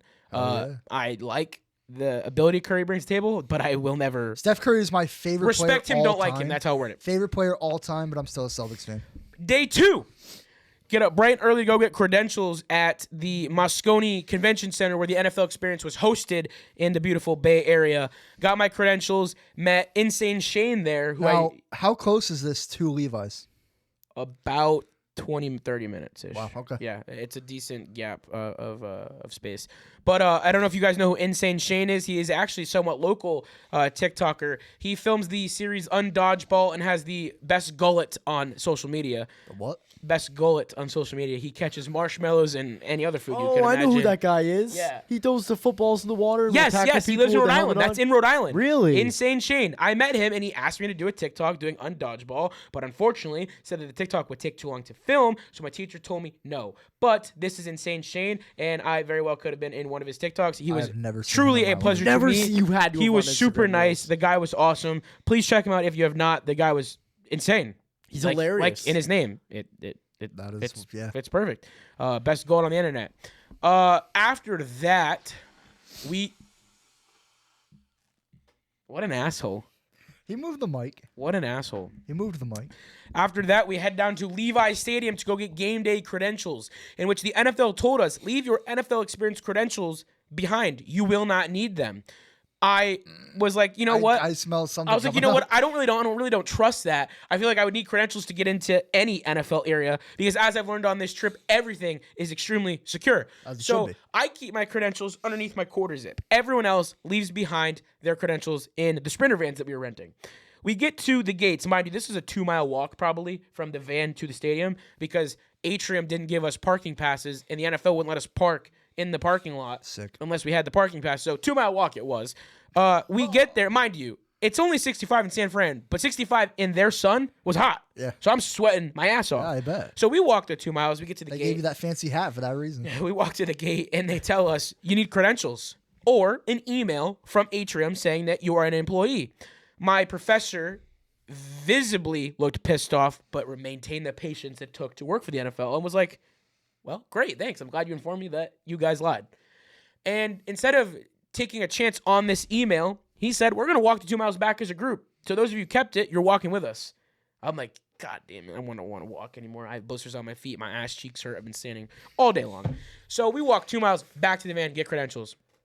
By this point, our training session inside the stadium has already started. Yeah. We are now late. We have now missed the first hour of training at Levi Stadium. What do you think I need to know in order to work in this stadium? How to work in Levi How Stadium. to work in Levi Stadium, folks. There you go. Easy math. So we walk the 2 miles back, and now we have credentials in hand. We go to Gate B. They tell us this is where you will enter to So access they've walked a the total of stadium. 6 miles, by the way. Yeah, so they tell us you're So going to far. enter Gate B. Levi Stadium is constructed with bridges that go over a little marshland to get you into each gate. It is a beautiful architecture. I just mixed 2 words. Architecture. We get over Gate B. This massive gate is what? Locked. Yeah. Makes So we sense. go to the next gate, Gate A. We go to Gate C. Go to Gate C. There's workers there. They tell us, you got to go to Gate B. This one's locked. This one's not for you guys. We're like, Gate B is locked. We were just there. Well, we don't know what to tell you then. Figure it out. It's your job. So we walk all the way around the stadium parking lot. Levi Stadium is massive to Gate A. That gate's locked. They tell us walk to the side of the stadium in between Gate A and Gate F. We finally find a door that will lead us into the headquarters. By this point, we are now an hour and a half late. Guess what? Training's over, folks. You missed it. So now we're roaming Levi Stadium. We got in. We're roaming it. My professor says, guys, go enjoy the stadium. Take a few pictures while I figure out what we're doing. Uh-oh. I walked down to the first row of Levi Stadium. I took a picture of them setting up the field. There's performers on the field. I don't know what's going on. It's breathtaking. I'm watching NBC Sports construct the booth that they're going to be calling the biggest game in the world. I'm watching Levi Stadium be turned into the grand stage of Super Bowl 60. What do you think I do? Take a video. Post to Snapchat, let everyone know that I'm in the beautiful Santa Clara Bay Area, watching the field get painted, watching performers rehearse. I'm him. I'm on top of the world. Yeah. We finally go to our last-minute training because they figured out that they messed up and they're not going to screw us because the NFL screwed up.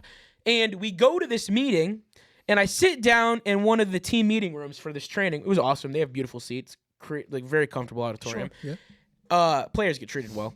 And I find out, first slide, any pictures taken of the field before game day or gates open will result in a termination of your NFL credentials. I am shitting bricks. Also, underneath that, no phones allowed during training. That video sat up for an hour and a half. 180 views, 81 replays, and 2 lovely screenshots. Uh-oh. I was so scared. Who's screenshotting I this, won't bro? name drop. I think I know what. I won't name drop. I go to like this little subsection at the end of the thing, and mind you, Molly, you were a great coach. You were awesome, girl. But man, you were terrifying. You meant business. You were on your shit. And Is she from Nichols or is she from the NFL? She's from the NFL. Okay. And she was terrifying. For this young of a girl, man, she really instilled power. She let you know where power reside. I had all of the Nichols students make a wall in front of me so I could take down this post. And that's when I saw the numbers already. And I'm like, I can't have it taken away. I have 5 days until I leave this state. I need to go work this game. I obviously worked the game. Nothing happened, but I was scared, and you can imagine where my stomach was in that hour and a half of like, I need to get this down, I need to get this taken down. Did you guys see the video by chance? I did not. I may have, but I don't think I clocked it. Talia saw it. I was fucking terrified that was up on my Snapchat for an hour and a half. Thank God I didn't go to Instagram. I went to Instagram, I'd have been caught. Publicly admitting to it, by the way. Oh, I admitted to it on the confessionals of the documentary coming out for Nichols College. Gabe's never going back. I'm going back. It might be stopping me from going back. The NFL needs the smile. They need the creativity that lies inside this brand. Day 3, first day off on the trip. Go enjoy San Francisco. This is a once-in-a-lifetime opportunity. Teachers released us to the city. Go do what you will with 6 hours of free time. We went to Pier 39, Golden State Bridge. Did you travel as Alcatraz. a group, or did you guys split up? We all split into like our own little friend groups, you know. So us guys went off and did our own thing, and then we all met up to go on the ferry ride around Alcatraz, Golden State Bridge, and that whole little bay. That was awesome. That was huge. To see the Golden State Bridge in Alcatraz that close to you, it's like, wow, that's history. Yeah. Like, it was actually insane. And so I thought I could make that swim until I got in the waters and saw a whale, 3 dolphins, and the current that is in the Bay Area. And I was like, yeah, I would never survive that. If Al Capone couldn't, I couldn't. No. I thought it was a short swim. I won't lie. I'm like, I could do that. I got on the boat, and I'm like, nope. Not happening. It's not the swim that gets you. These waters, man. The waters, man. It's terrifying. Also on this day, I should probably go open my phone. We run into Jason Kelsey, just patrolling around, enjoying Pier 39, one of the best spots in San Francisco. We also went into the NFL Experience as it was only open to workers and they were setting up inside. So to see the convention center set up before all hell breaks loose and all the fans are exposed, it was cool to see it empty and just them setting it up. Also run into Vince Wilfork. Take a picture with him. Sweetest human being. Did not think a guy of that size could even get to the size he is now. He is a very small human being compared to what I once watched him as in the NFL. Yeah. Watching him return that pick was not the size he was when I ran into him and got my picture. But you know what? As Nick said, when you leave the league and retire, you get healthy and you lose weight. Then, here's the video of the field, Dom. Oh, my God. Yeah, so it's very incriminating. Very incriminating. Beautiful, though. All right. What else did I do that day? Just sightseeing. Oh, the girls got to go see the Full House. Full House.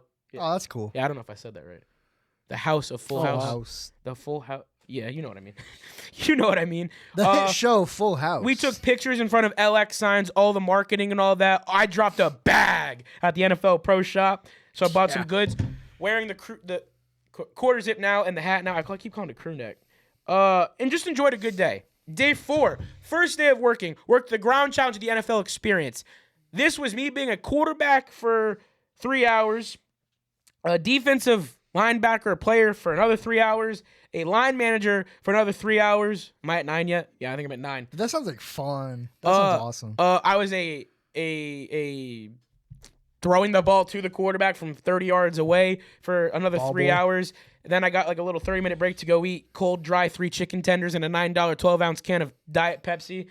And then to finish it off, I was then a linebacker for the last however many times until I hit like. That sounds awesome. I was so tired at the Bobby end. Wagner right there. I was so tired. My shoulder hurt so bad from throwing the ball, and then every time going ready, set, and then if a kid was, because there were so many fucking Chiefs fans, if a kid wore it, I would do their stupid cadence to make the kid happy. I mean, it was so fulfilling to see the kid smile. So I would do the color, what, and I just kept doing that over and over. Do you think they even realized? They did. They would get so excited. I will say this: every kid, I mean, young, were real NFL fans of this thing. Fair enough. So okay. I will say I do respect that the people that came to this event were all real fans.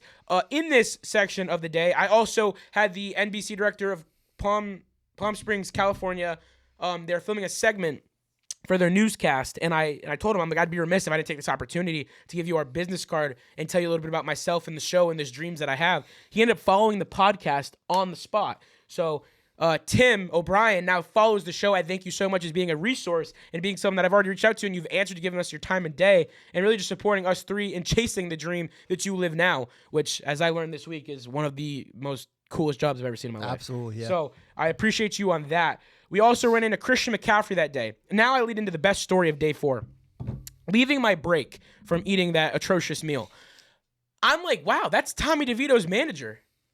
He's got to be somewhere over here. So I chased down Tommy DeVito's manager, and I'm like, you know what? Even if he's all I get for a picture, at least I got a picture with him. He's a prominent agent in the league, or manager, whatever you want to call him.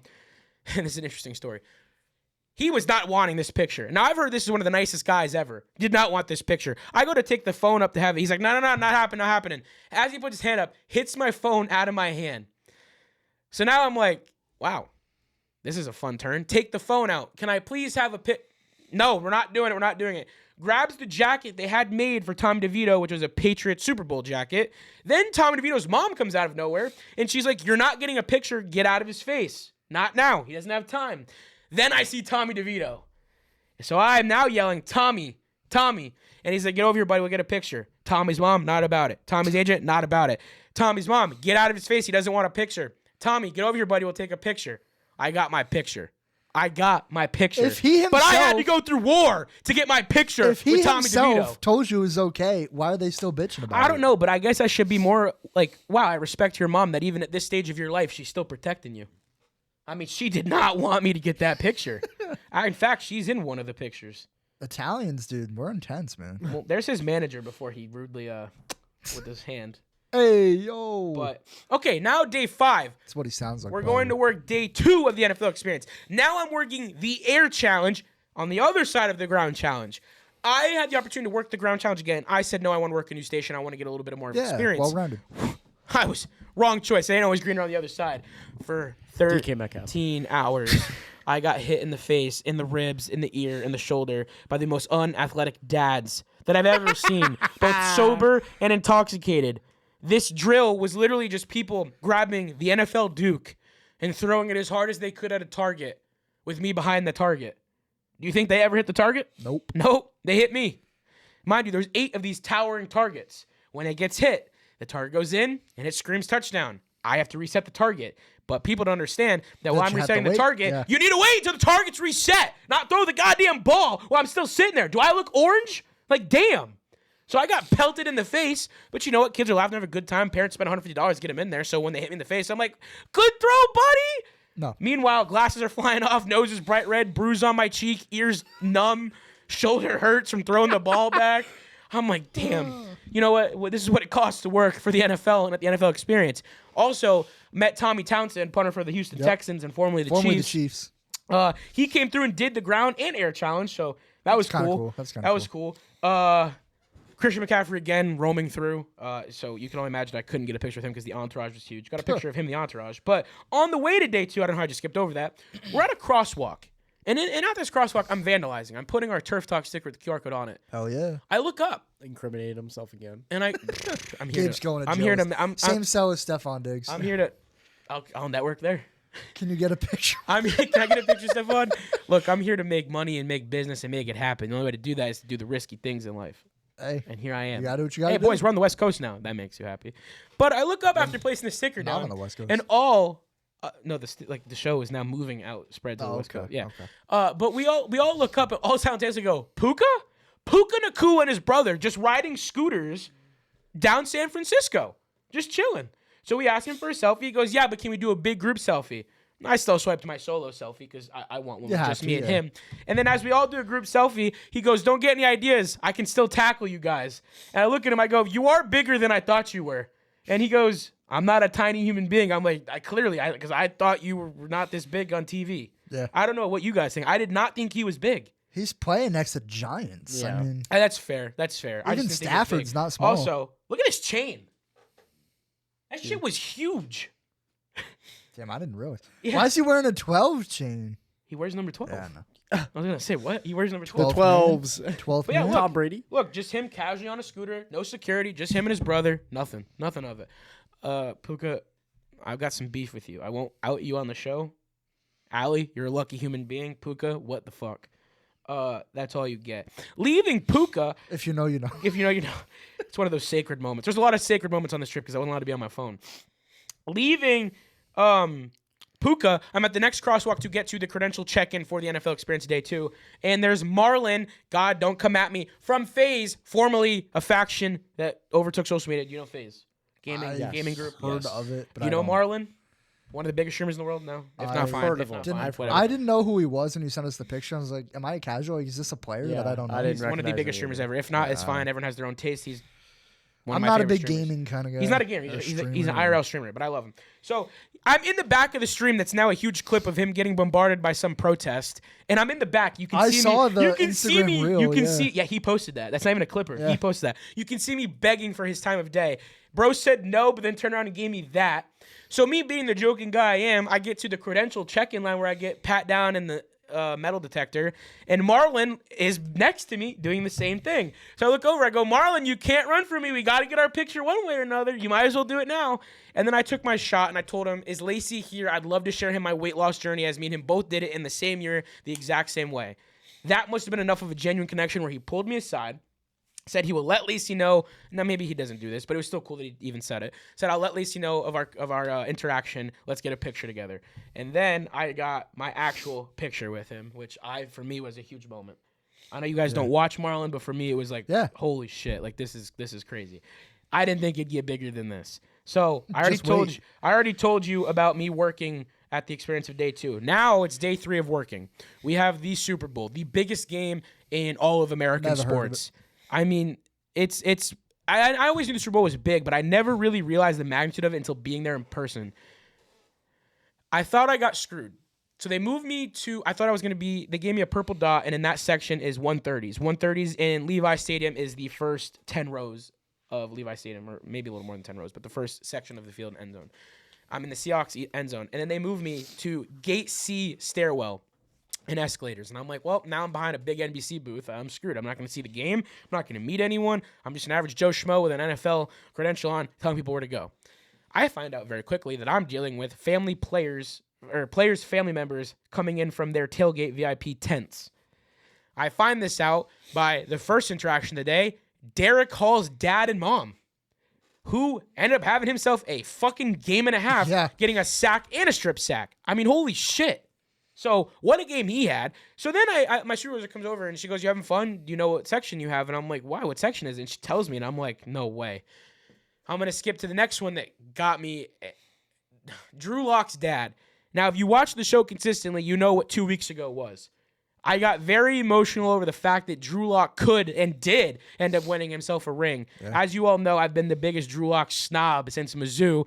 You know more than anyone. I have his rookie card with the rookie patch. I have a bunch of his base cards. I have a whole half binder dedicated to Drew Lock. I have his jersey. I have a plaque on my wall that I will never take down. He's one of my favorite players to ever play for the Broncos, period. And him getting a ring for some reason was just touching. It was one of those moments where I have a genuine connection with him and not so much loyalty to Denver that ties me to him.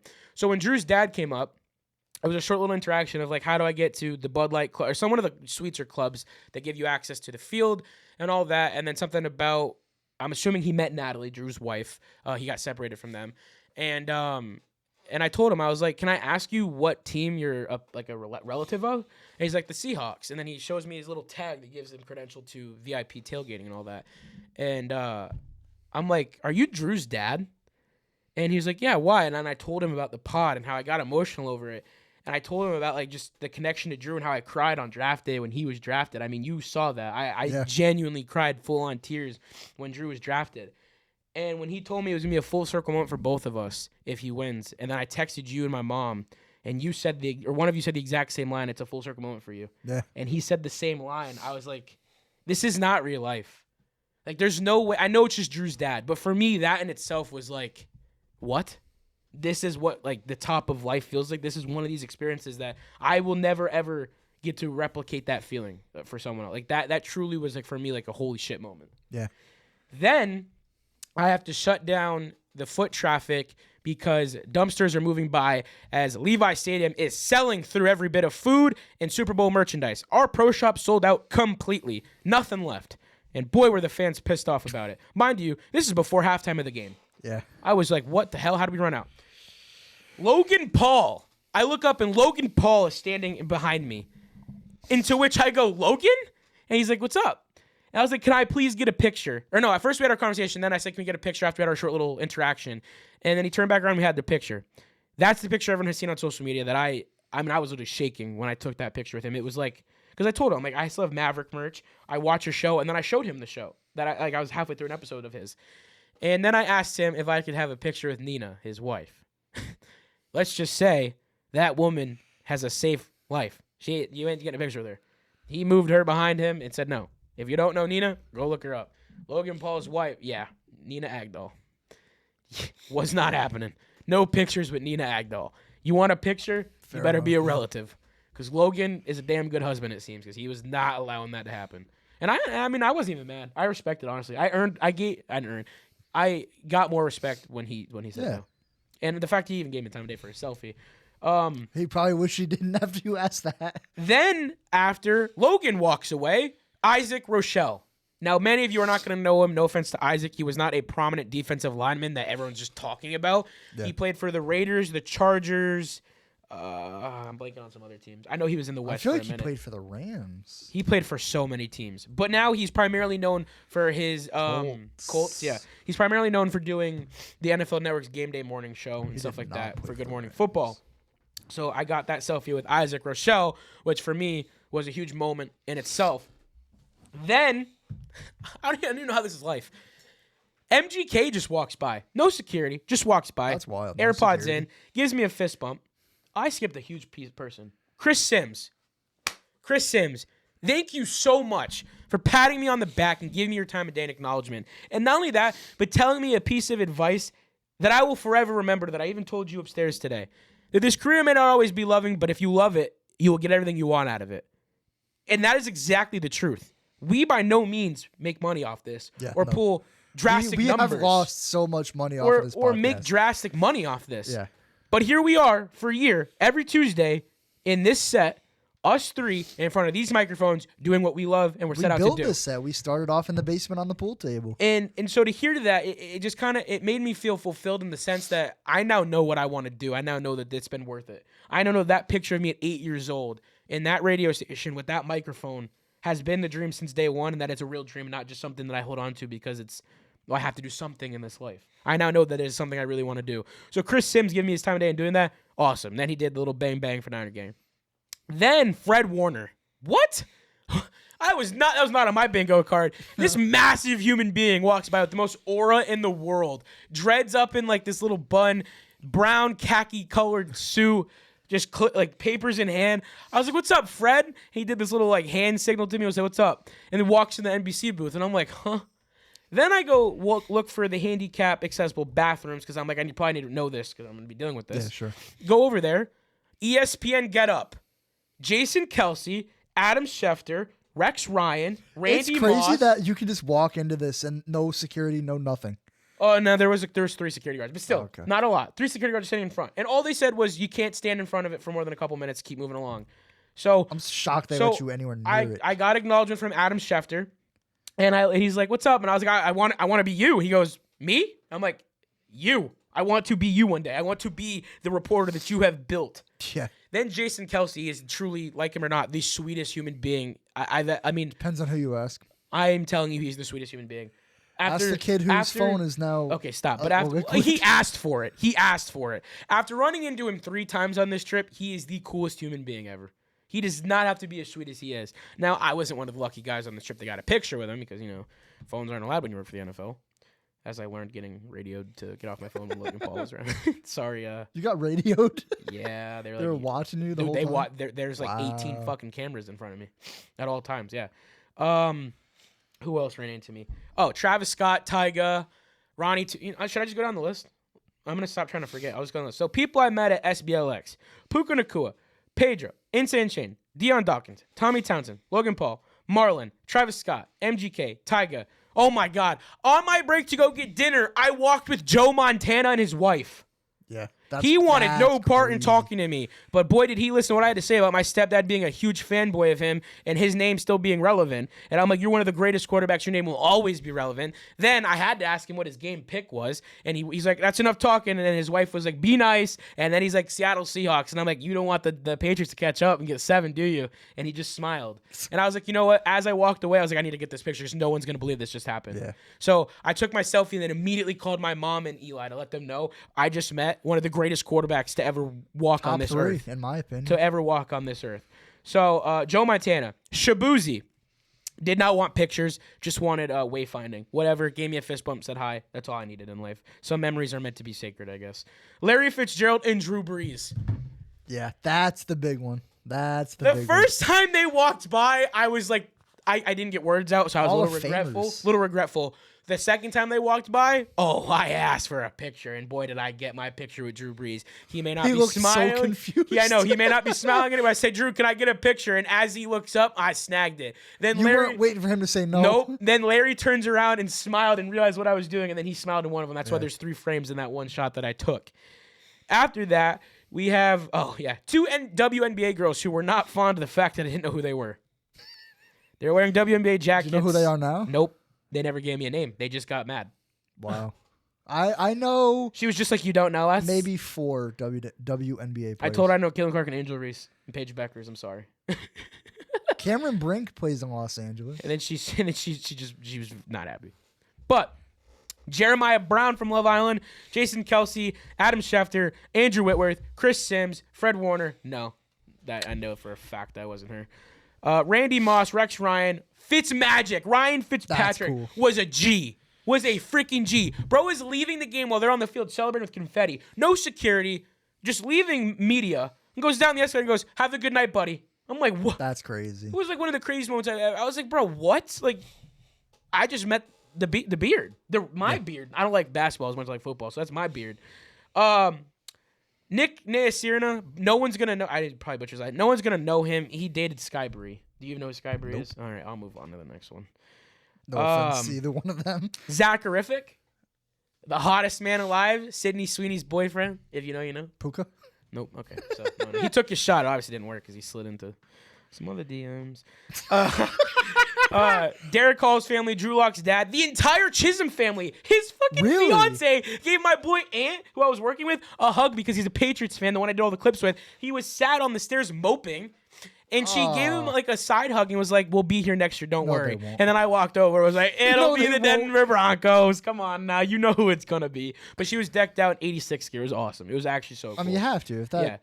Yeah. Frank the Tank, first day in the airport, chased him down. Let me tell you, if you can't tell by the picture, not a happy human being He that I didn't asked. look like it. Oh my God, he was so mad. Because after I did it. I've never heard of him, to be honest with you. What? Mm-mm. He's the big guy who reacts to... I don't watch Barstool. I don't like Dave Barstool. Portnoy. I don't... The only Barstool individual representative, whatever, I respect is John Gruden. Well, after this happened, he got bombarded by 18 other Nickel students or faculty and students. So. Yeah, he probably hated you for calling him out, dude. Oh he was my going God. under I the saw the radar. Mets jacket and knew. David Andrews, Vince Wilfork, Ronnie 2K, Teddy Bruschi, Nadam I didn't know you saw Nakasu. David Andrews. Yeah, he was on the set. Huh. He was doing the show with Brian Hoyer. I didn't know that. Yeah, You never said that to that me. one. Well, I didn't like talk to him. I walked Yeah. by him and he did this. I called him nosy. Bear. I took my opportunity. I called him Bear. If you know, you know. Again, if you're not a Patriot, I mean, I'm not a Patriot fan. I know his nickname. You should know his nickname. You don't have the same nickname. Anyways, Ronnie 2K, Teddy Bruschi. Ronnie Bruschi. 2K. That's Another cool. one that was not as big as I thought he'd be. Ndamukong Suh. Well, he probably lost a lot of weight. I thought he'd be he massive. probably lost a lot of weight. Christian McCaffrey many times, and then Tommy DeVito and his family. So nobody of importance, really. Tommy DeVito had to be last on the list after the interaction his mom and manager made me go through to get that picture. It's not Tommy's fault, dude. I know. Tommy was actually pretty Free sweet about Tommy. it. I mean, you can see in the Joe picture. Montana didn't want to do it either. No, you can. I'll show you the pictures. He looked so pissed off. Oh, He yeah. was so mad. His wife was like, "Be nice." You know how many times a day he probably gets that shit? I'm sorry that you're one of the greatest quarterbacks to ever play football. When I It see adds you, up over years. I You don't. can't blame I him. know. It adds up. You're what? I was in awe. They had a statue of the catch from the playoffs. Yeah. Of the night. I looked. Tom at that, Brady was in the stadium. I for looked at that fun fact. statue and I'm like, my professor's like, "You good, Gabe?" I'm like, "I'm sorry, that's history. I just watched a documentary on that 2 months ago. Yeah. Like Yeah. that's the catch." Like, God, I get chills thinking about this whole trip. It's just, it's insane. You should. And then the end of the beginning of the game, the flyover. The game hasn't even started yet, by the way. Yeah, this is all before the game started. Then the game starts. The flyover and Charlie Puth, I cried. That whole moment in itself. He did a was- great job. Great job. I want him to do it every year now. The cameraman did a fantastic job. That was an incredible shot. I text my mom. I'm like, I'm trying to hold it in, and I wasn't successful. My supervisor came over, or coach, whatever you want to call her, and she was like, "Are you okay?" And I was like, "I'm just full of emotion right now." I'm like, "That's the coolest thing I've ever seen in my life." Those 5 jets flying over you, fireworks, and a million people screaming with patriotism, and Charlie Puth putting on a performance like that was just like what? I got to experience that. Like I almost didn't feel deserving of it, if that makes sense. The whole week I didn't feel deserving of it. Then you have the halftime show, which obviously has the scrutiny it had. I had to deal with a couple incidents of racism against my coworkers, which Oh, God. that was a situation I didn't want to deal with. Some guy walked over. My coworker was Hispanic, and she's in her 50s or 60s. Obviously having the time of her life. She's watching a megastar, the first ever Spanish megastar put on a halftime performance. Sure. So she's living it up in the moment. And it was, I smiled watching her dance too. It was like kind of cute in a way. And this guy walks over and goes, "Who the fuck listens to this shit?" So then I had to get him that. He tried to swing on her. Are you serious? I'm like, she's an old woman. What are you Was doing? he What are you? Oh, he was intoxicated. inebriated? For Yeah, sure. okay. For sure. And so I had to get that all bullshit. And then she comes over and she fucking talks to me about it. And I'm like, I know, I saw it. I'm like, I saw him get fucking physical with you. I'm like, I was aware what was going on. And so we talked about that. And she's like, well, I'm going to go on my break now. I'm like, yeah, you need a debrief. Go on your 10-minute. So I don't know. She was gone for more than 10 minutes, but whatever. Then the Seattle championship, like the end of the game. This moment, this is why I was foreshadowing the beginning of the episode. Holy shit. I learned in this moment why players sought out for this. Why PS2 got emotional all week saying it should have been their team playing the Seahawks and not the Patriots. I'm, as a fan, not even on the field for this, that's like a once-in-a-lifetime taste you'll never get. Yeah. Watching that confetti fall and the fireworks surround Levi Stadium was like absolutely... It didn't feel real. It felt like Disneyland. Yeah. Like those shots you see the castle exploding. Yeah. That's what this felt like for me as a football fan. And then I sent you guys the video and I'm just like, what? You're in awe. Like I was genuinely shook, and that's why the second I saw the confetti falling, I'm like, I gotta go get Dom some. It's the pinnacle of football. That's what we do you it play for. it for. Is That's that the last only 10 reason we're minutes. there. And then watching them set up the field for the booth for Mac McDonald and all the Darnold. Mac Mike McDonald. Sorry, Mike McDonald. Mike McDonald. Sorry. When they set up that little stage for him, and I watched them on the Jumbotron pan to Darnold and him have that moment, I was just like, wow. Yeah. That's what every NFL fan like was waiting for this whole day. At least I woke up that morning waiting for Donald to get his ring. And then today we obviously have them in the teacups. That was so funny. Yeah, them the teacups. Him and Kenneth Walker But- just going in circles. I could have delivered that story in the way it is, but that week, in a sense, was so jam-packed with memories and experiences that I don't think I could ever deliver it in a chronological way because of how That's much fine. excitement there was involved in. I mean, you guys saw through the content. I mean, Yeah. it was I never stopped. It was go every If day. you missed it, go check out our Instagram. Gabe was posting like daily vlog. Oh yeah, style. so I wasn't allowed to be on my phone this whole trip, but let me tell you, I was determined to get as much content out as I could, and I think that I mean, obviously, I'm always gonna think I could have done more, but I think I did enough. I think that You killed it. You absolutely killed it. I think that what I got done in the short time, honestly, that I was there, I thought 6 days was a lot. I really didn't feel like that much once I got through it. Yeah, I bet. Yeah. I mean, what do you guys think the content I got out of the week I was there? Fantastic. Considering I what More mean, than what we needed. Instagram has never done better. Yeah. Every single clip got views like no other. Drink Recover. We're coming for you. You wanted, you let me film that content. You let me get that bottle. I'm ordering a case. You will be tagged in everything.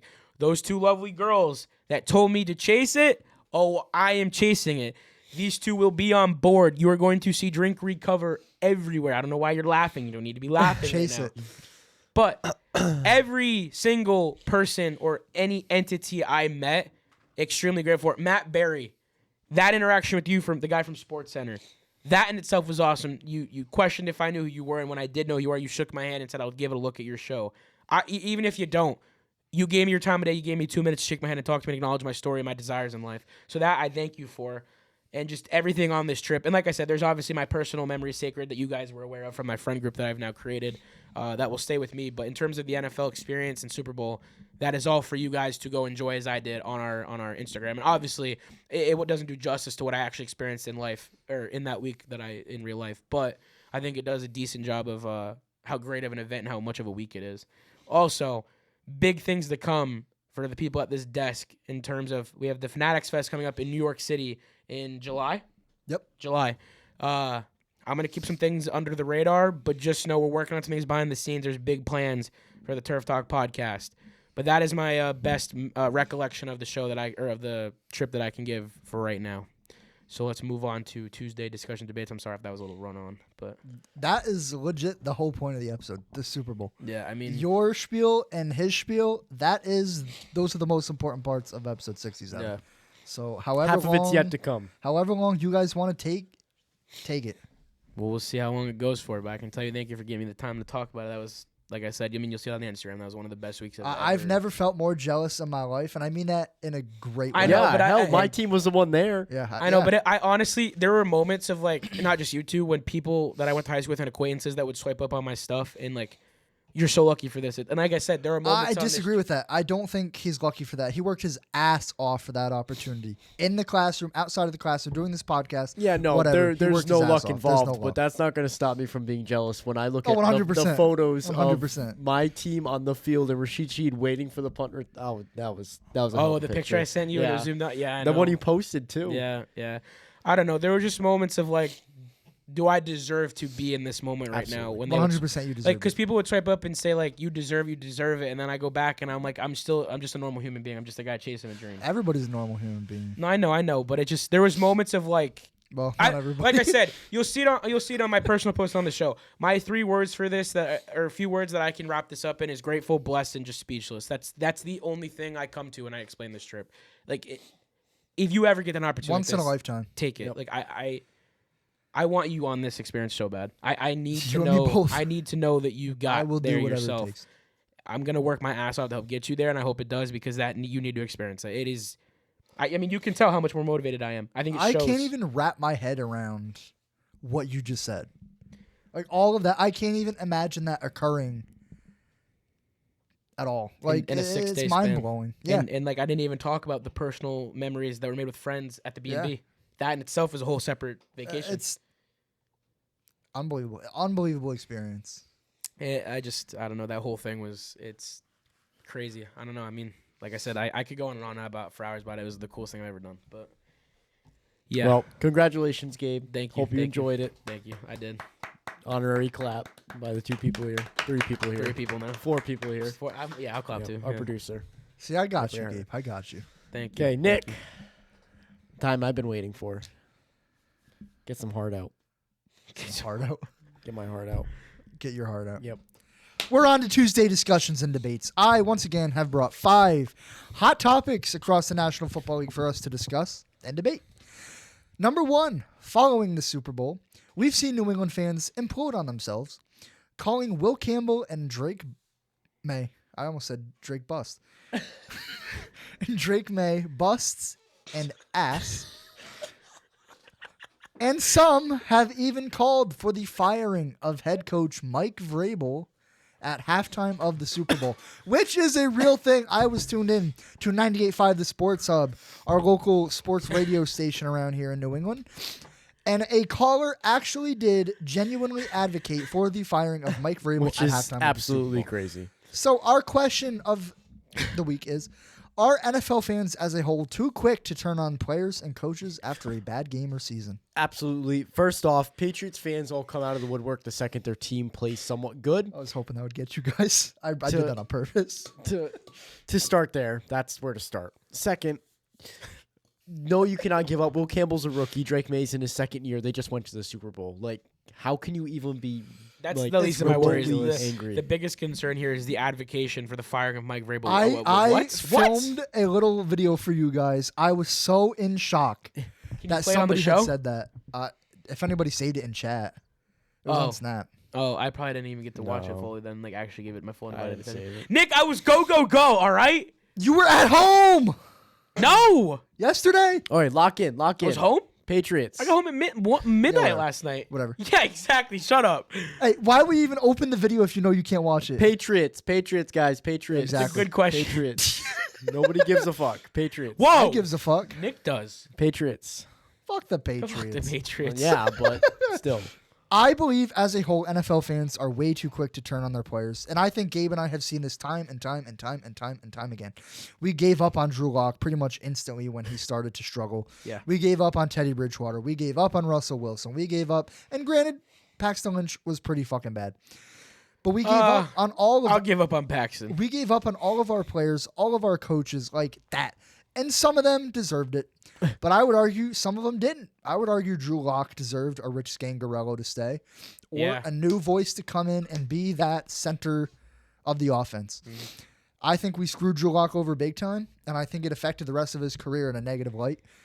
But moving on to other fan bases, we saw the Jets, the 49ers, the Panthers, the Vikings, all with Sam Darnold, who is now a Super Bowl champion. I think as a whole, we need to settle down, let guys develop. J.J. McCarthy. nobody in the world thinks J.J. McCarthy can be a good quarterback. And that is no fault of his own. That is no fault of the Minnesota Vikings. That is NFL fans waiting for immediate results that are never going to happen. So CJ Stroud's a perfect example of how it doesn't always work Yes. out, even when you see the immediate results. Yeah.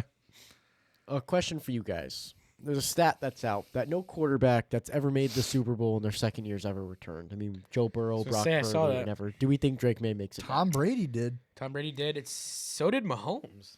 Didn't he go in his second Yes. year? Yeah, Yep. he made it back. He's won 3. Yep. So I mean, Even if it's rare, I think there's some superstitious facts like that. the AFC sucks. So, like, I can't say Drake Well- May will never go back. Yeah, so here's one that I'll give you guys. Cam Newton said that the Patriots won't even be a Yeah. top 6 to 8 team in the AFC next year. I don't buy that, and I'm a Patriot hater. Can we name teams? Can we Newton- name 6 teams better than the Cam Patriots? Newton in will the AFC? spawn in out of the blue and just say the most diabolical statement and then just disappear for like another month. Yes. The truth, that And is then the come truth. back and just So- say something crazy. I would argue the Broncos might be better next year. Well, no. I know. I obviously agree with that, but I'm saying, can you honestly name 6 other teams Well, that that's would what put we're them trying. as the 7th team or the 7th seed, That's or what we're even trying. put them out? Maybe Buffalo, Yeah, easily. Baltimore. I don't know. That depends. All right, so that's 2. depends on Jesse Minter. Cincinnati. Nope. No. No. No. I'll give you my best run at it. Broncos, Bills, Jaguars. The Jags could be. They're in the playoffs this past year. So are the Steelers. Yeah, but they Don't tell me you're they gonna put up the a Steelers fight. on that list. They're a playoff team. Mike McCarthy. No, I'm kidding. I mean, this proves my point. The Patriots are going to be a It's top bullshit, 6 AFC is team. what we're trying to say. Yeah. The Patriots are going to be a top 6 to 8 team next year. They're going to be in No the playoffs. question. Unless They may not be 14 barring and 3. injury. Yeah. Yeah, no. I don't think Assuming they're they gonna- stay completely healthy and all goes to plan, they may not be 14 and 3 next year, but they're going to be. I can't see a world where they're not in the AFC playoffs. Yeah, no. No way. I No way. don't. No way. Cam Newton wants to keep himself relevant. and Yeah. I think that's He's what we're doing a saying. good job. He damn He- sure he is. is doing a good job. Gotta hand it to him. Doing a good job. Moving on to question number 2. Following the NFL MVP voting debacle, Justin Herbert wasn't even a finalist and got a vote. Should the NFL overhaul the NFL honors voting as well as the Hall of Fame, as they say they're going to? It's funny. We were having this conversation at the B&B when we were talking about the Pro Bowl. I'm like, did they just get rid of everything? Did we just get rid of all of it? Apparently, there's a lot of corruption right there. Tear it from the ground up and redo it because have the, to. the You fact that You have to. because the fact that Drake How do May you redo it? and Matthew Stafford is even close in votes is crazy. How do you even tear it apart and redo it? Because no, Drake May should be nowhere close to the No, MVP I 100% conversation. agree. I 100% Well, agree. no, the Super Bowl's a living color The of whole that. playoffs. I'm Yeah. going to bring up what If he won the MVP and played the way he did in that Super Bowl, Yeah. oh my God. I can't yeah. remember who it was, but at least for the Hall of Fame voting, this Hall of Fame player argued that only NFL Hall of Famers should be able to vote for I don't hate whoever that. goes into the Hall of Fame. I don't hate that. So that begs the question: should only players that have won NFL honors awards be able to vote? I don't think only, but I don't hate them having a say in it. You got to be careful with You gotta that be careful though, with that, because yeah. then you get a Hall of Then Fame you get player a that- Cam Newton who won an MVP voting Yeah. against Drake May. He clearly doesn't like the Patriots. Yeah, I mean, he's made that blatantly clear throughout Yeah. this entire run, which, whatever, each to their own opinion. But I think within reason, of course, was a little disrespectful in my opinion. 100%. I mean, the kid's special. There's no doubt. You can't just sit there and say not. But he has played poorly in the times that it mattered most, He which statistically is why had the worst playoff which run is of why any he is not quarterback the in MVP. history. And the fact that it was even a race was appalling to me. He only won The by only 3 argument votes? that people can give is that the common opponents, there was a correlation between the Rams and the Patriots' common opponents, and then you have the stats in between those 6 opponents, and then if you swap the two, that Drake May wins on the Rams and Stafford doesn't on the Patriots. Huh? That's complete and utter BS. That's the only argument ever made. That's the only argument That's made. not even an argument. That's I just but I don't know how you tear it nonsensical. apart and rebuild it to you. I don't know how you even do that. Can you even It's, do that? it's impossible until you do it, but I don't know how they would, but it's an idea. It's really bad. I can tell you it's a really bad. I feel thing to have like at hand. Justin Herbert, who wasn't even a finalist, there's no world Who where gave him a vote? you should be allowed to vote for that. Was it Dan Orlovsky? I heard that. No, but I it don't was know not. if it was true. Dan Orlovsky is loyal to Matthew Stafford. He will I vote was for gonna Matthew say I Stafford. no read matter that. what. I'm like, there's no way. The guy who voted for Justin Herbert came out He and did. said who he Yeah. was. I've never heard of him. And It's why some he did rando. it. And his argument makes no sense. It holds no water. There's absolutely no world. And To be fair, we hate Justin this Herbert. is not coming from a Justin Herbert hater standpoint. This is coming from a Justin Herbert was not a finalist for this award. Therefore, he should not have gotten a vote. Let's say every single voter got together and said, we're going to vote Justin Herbert. Would he have won despite not being a finalist? How does that work out? Exactly. This needs to be overhauled. We have a Big lot time. of issues on our hands. Or not our hands, the NFL's hands. Yeah, it makes no sense. The whole thing makes no sense. The NFL honors, honestly, is kind of becoming A joke. I mean, Mike Verbal? Who the hell is Mike Verbal? Jackson Smith, word I can't say. Like, are we serious? He already had one hiccup on the show, but I wouldn't And go that there. leads us to question number 3. After the multiple name mistakes at the NFL Honors Award Yeah, show, but that was planned. Mike Verbal was playing. No, not verbal, but Drewski's. Yeah. Should the NFL focus on having players, coaches, execs, or other people actually involved in the league present these awards, or should they Yeah. continue to use celebrities to rake in viewers from all over Why the is country? Drewski up there announcing an award for the Because he NFL? pulls in viewership from our generation, Exactly. extending their demographic. The same reason Jelly Roll and Snoop Dogg dressed up as Titans and Steelers players. At the end of the day, it's a money grab. I mean, I get it. I do. That's the whole point of the show. Yeah, but to butcher a name for an award this big, Yeah, you work your whole life Yeah. for Drewski to call you a some racial slur on comedian stage. to literally slur you out on stage. I, Like, I'm sorry, you can't do that. Who the hell is Mike Verbal? I can't get over that. when you said that, it really put into perspective how bad it was. On Yeah. TV. Jackson Smith and Jigba worked his entire life, worked so hard this season to build himself up to be the offensive player of the year for the National Football League, Just for them to to be mock called a his racial name. slur on stage. Yeah. It just there's no justification for it. I'm sorry. Funny or not, I mean, or yeah, supposed to happen or not, It pulls away the prestige that surrounds the event. it turns it into a clown show. I see the perspective, but I also get why they do it. It's I the same completely reason get why they do we- it. It's the same thing with the ESPYs. I mean, it's Exactly. Like, I love Shane Gillis. I think he's hilarious. okay. I don't want to clown him. I liked that whole skit last year. No, and that's great. But I feel like these worlds don't mix. This comedy and NFL football, ESPN, whatever, it doesn't. Yeah. It clashes. It doesn't mix. Yeah, but know then what I mean? that's where you ride the line of and I think you're a part of that demographic where you say we can't have fun and people are too soft. That was Shane Gillis' issue. Is that people I think weren't- he did a great job. people weren't receiving him well because they were so stuck in the you have to be proper and Let me and respectful in a sense clear. of not being able to be fun. I love what Shane Gillis did. I thought it was hilarious. He did a fantastic job. I felt but bad for him. if I'm gonna say this league can't do it, I can't say, oh, it's okay if Shane Gillis does it. It's one or the other. And I had to pick a side, and that's the side I picked. I get what you're saying. I agree with you. It's just it's such a tricky situation that even our opinions have no effect on it. But Yeah, I could sit here and say whatever I want. It doesn't matter. The NFL is going to do what the NFL wants I to mean, do. unfortunately, the likelihood is even if a million of us bitched, they won't change.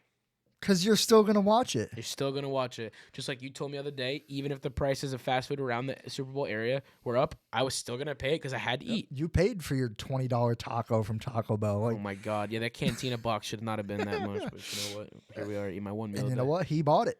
And, And so did everybody else in the needed- I area needed because to you eat. don't have another option. I didn't.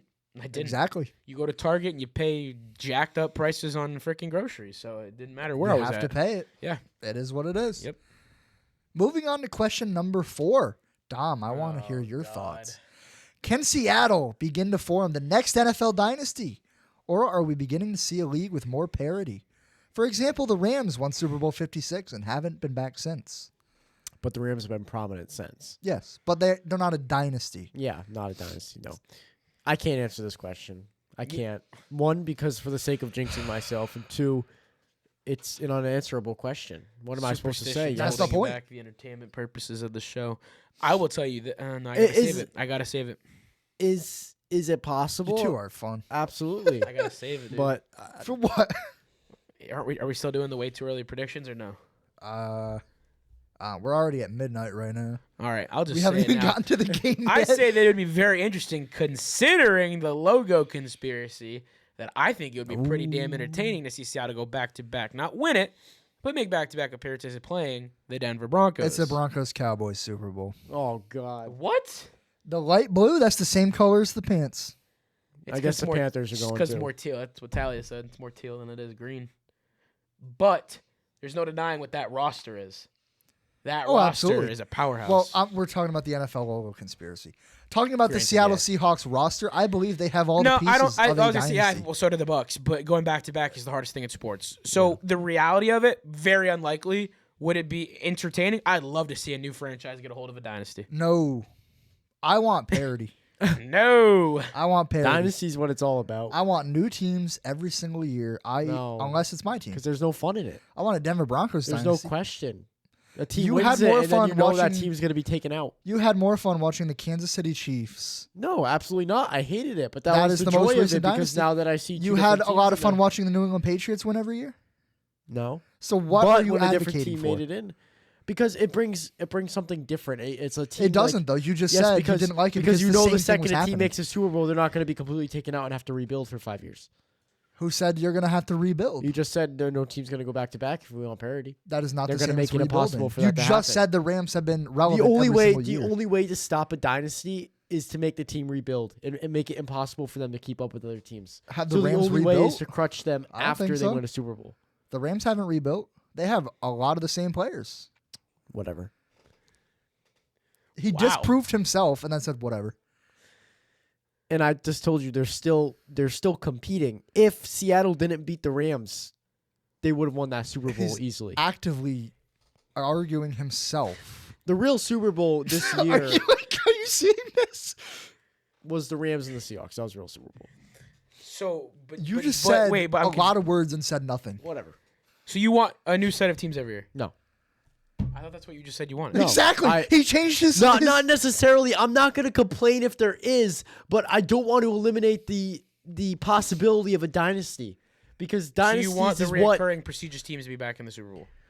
I want that to be a possibility. I If want that this to be was the something New York achievable. Giants who won this year, would you want them to win again next year? I want that to be something achievable. I don't want that to be made impossible. Who said it's impossible? What is happening right now? I didn't say should the NFL form a rule where if you win the Super Bowl you're kicked out of That's the league. the for a year? only way. You're saying you want more parity. The only way to make it more parity is to give a Super Bowl winning team a crutch. Did you that read the stops question? them. I'm responding to you, not the question. You're supposed to respond to the question. I already responded to the question. You responded to a question that you made up. I said, is it possible that the Seahawks Did you miss make us? it back into the next dynasty? Yes, it is possible. I'm not going to go any further than that for the superstitious effects. Should the NFL continue to send teams overseas for games, or should they focus on keeping home games at homes for teams and fans? We should keep games at home. Yeah.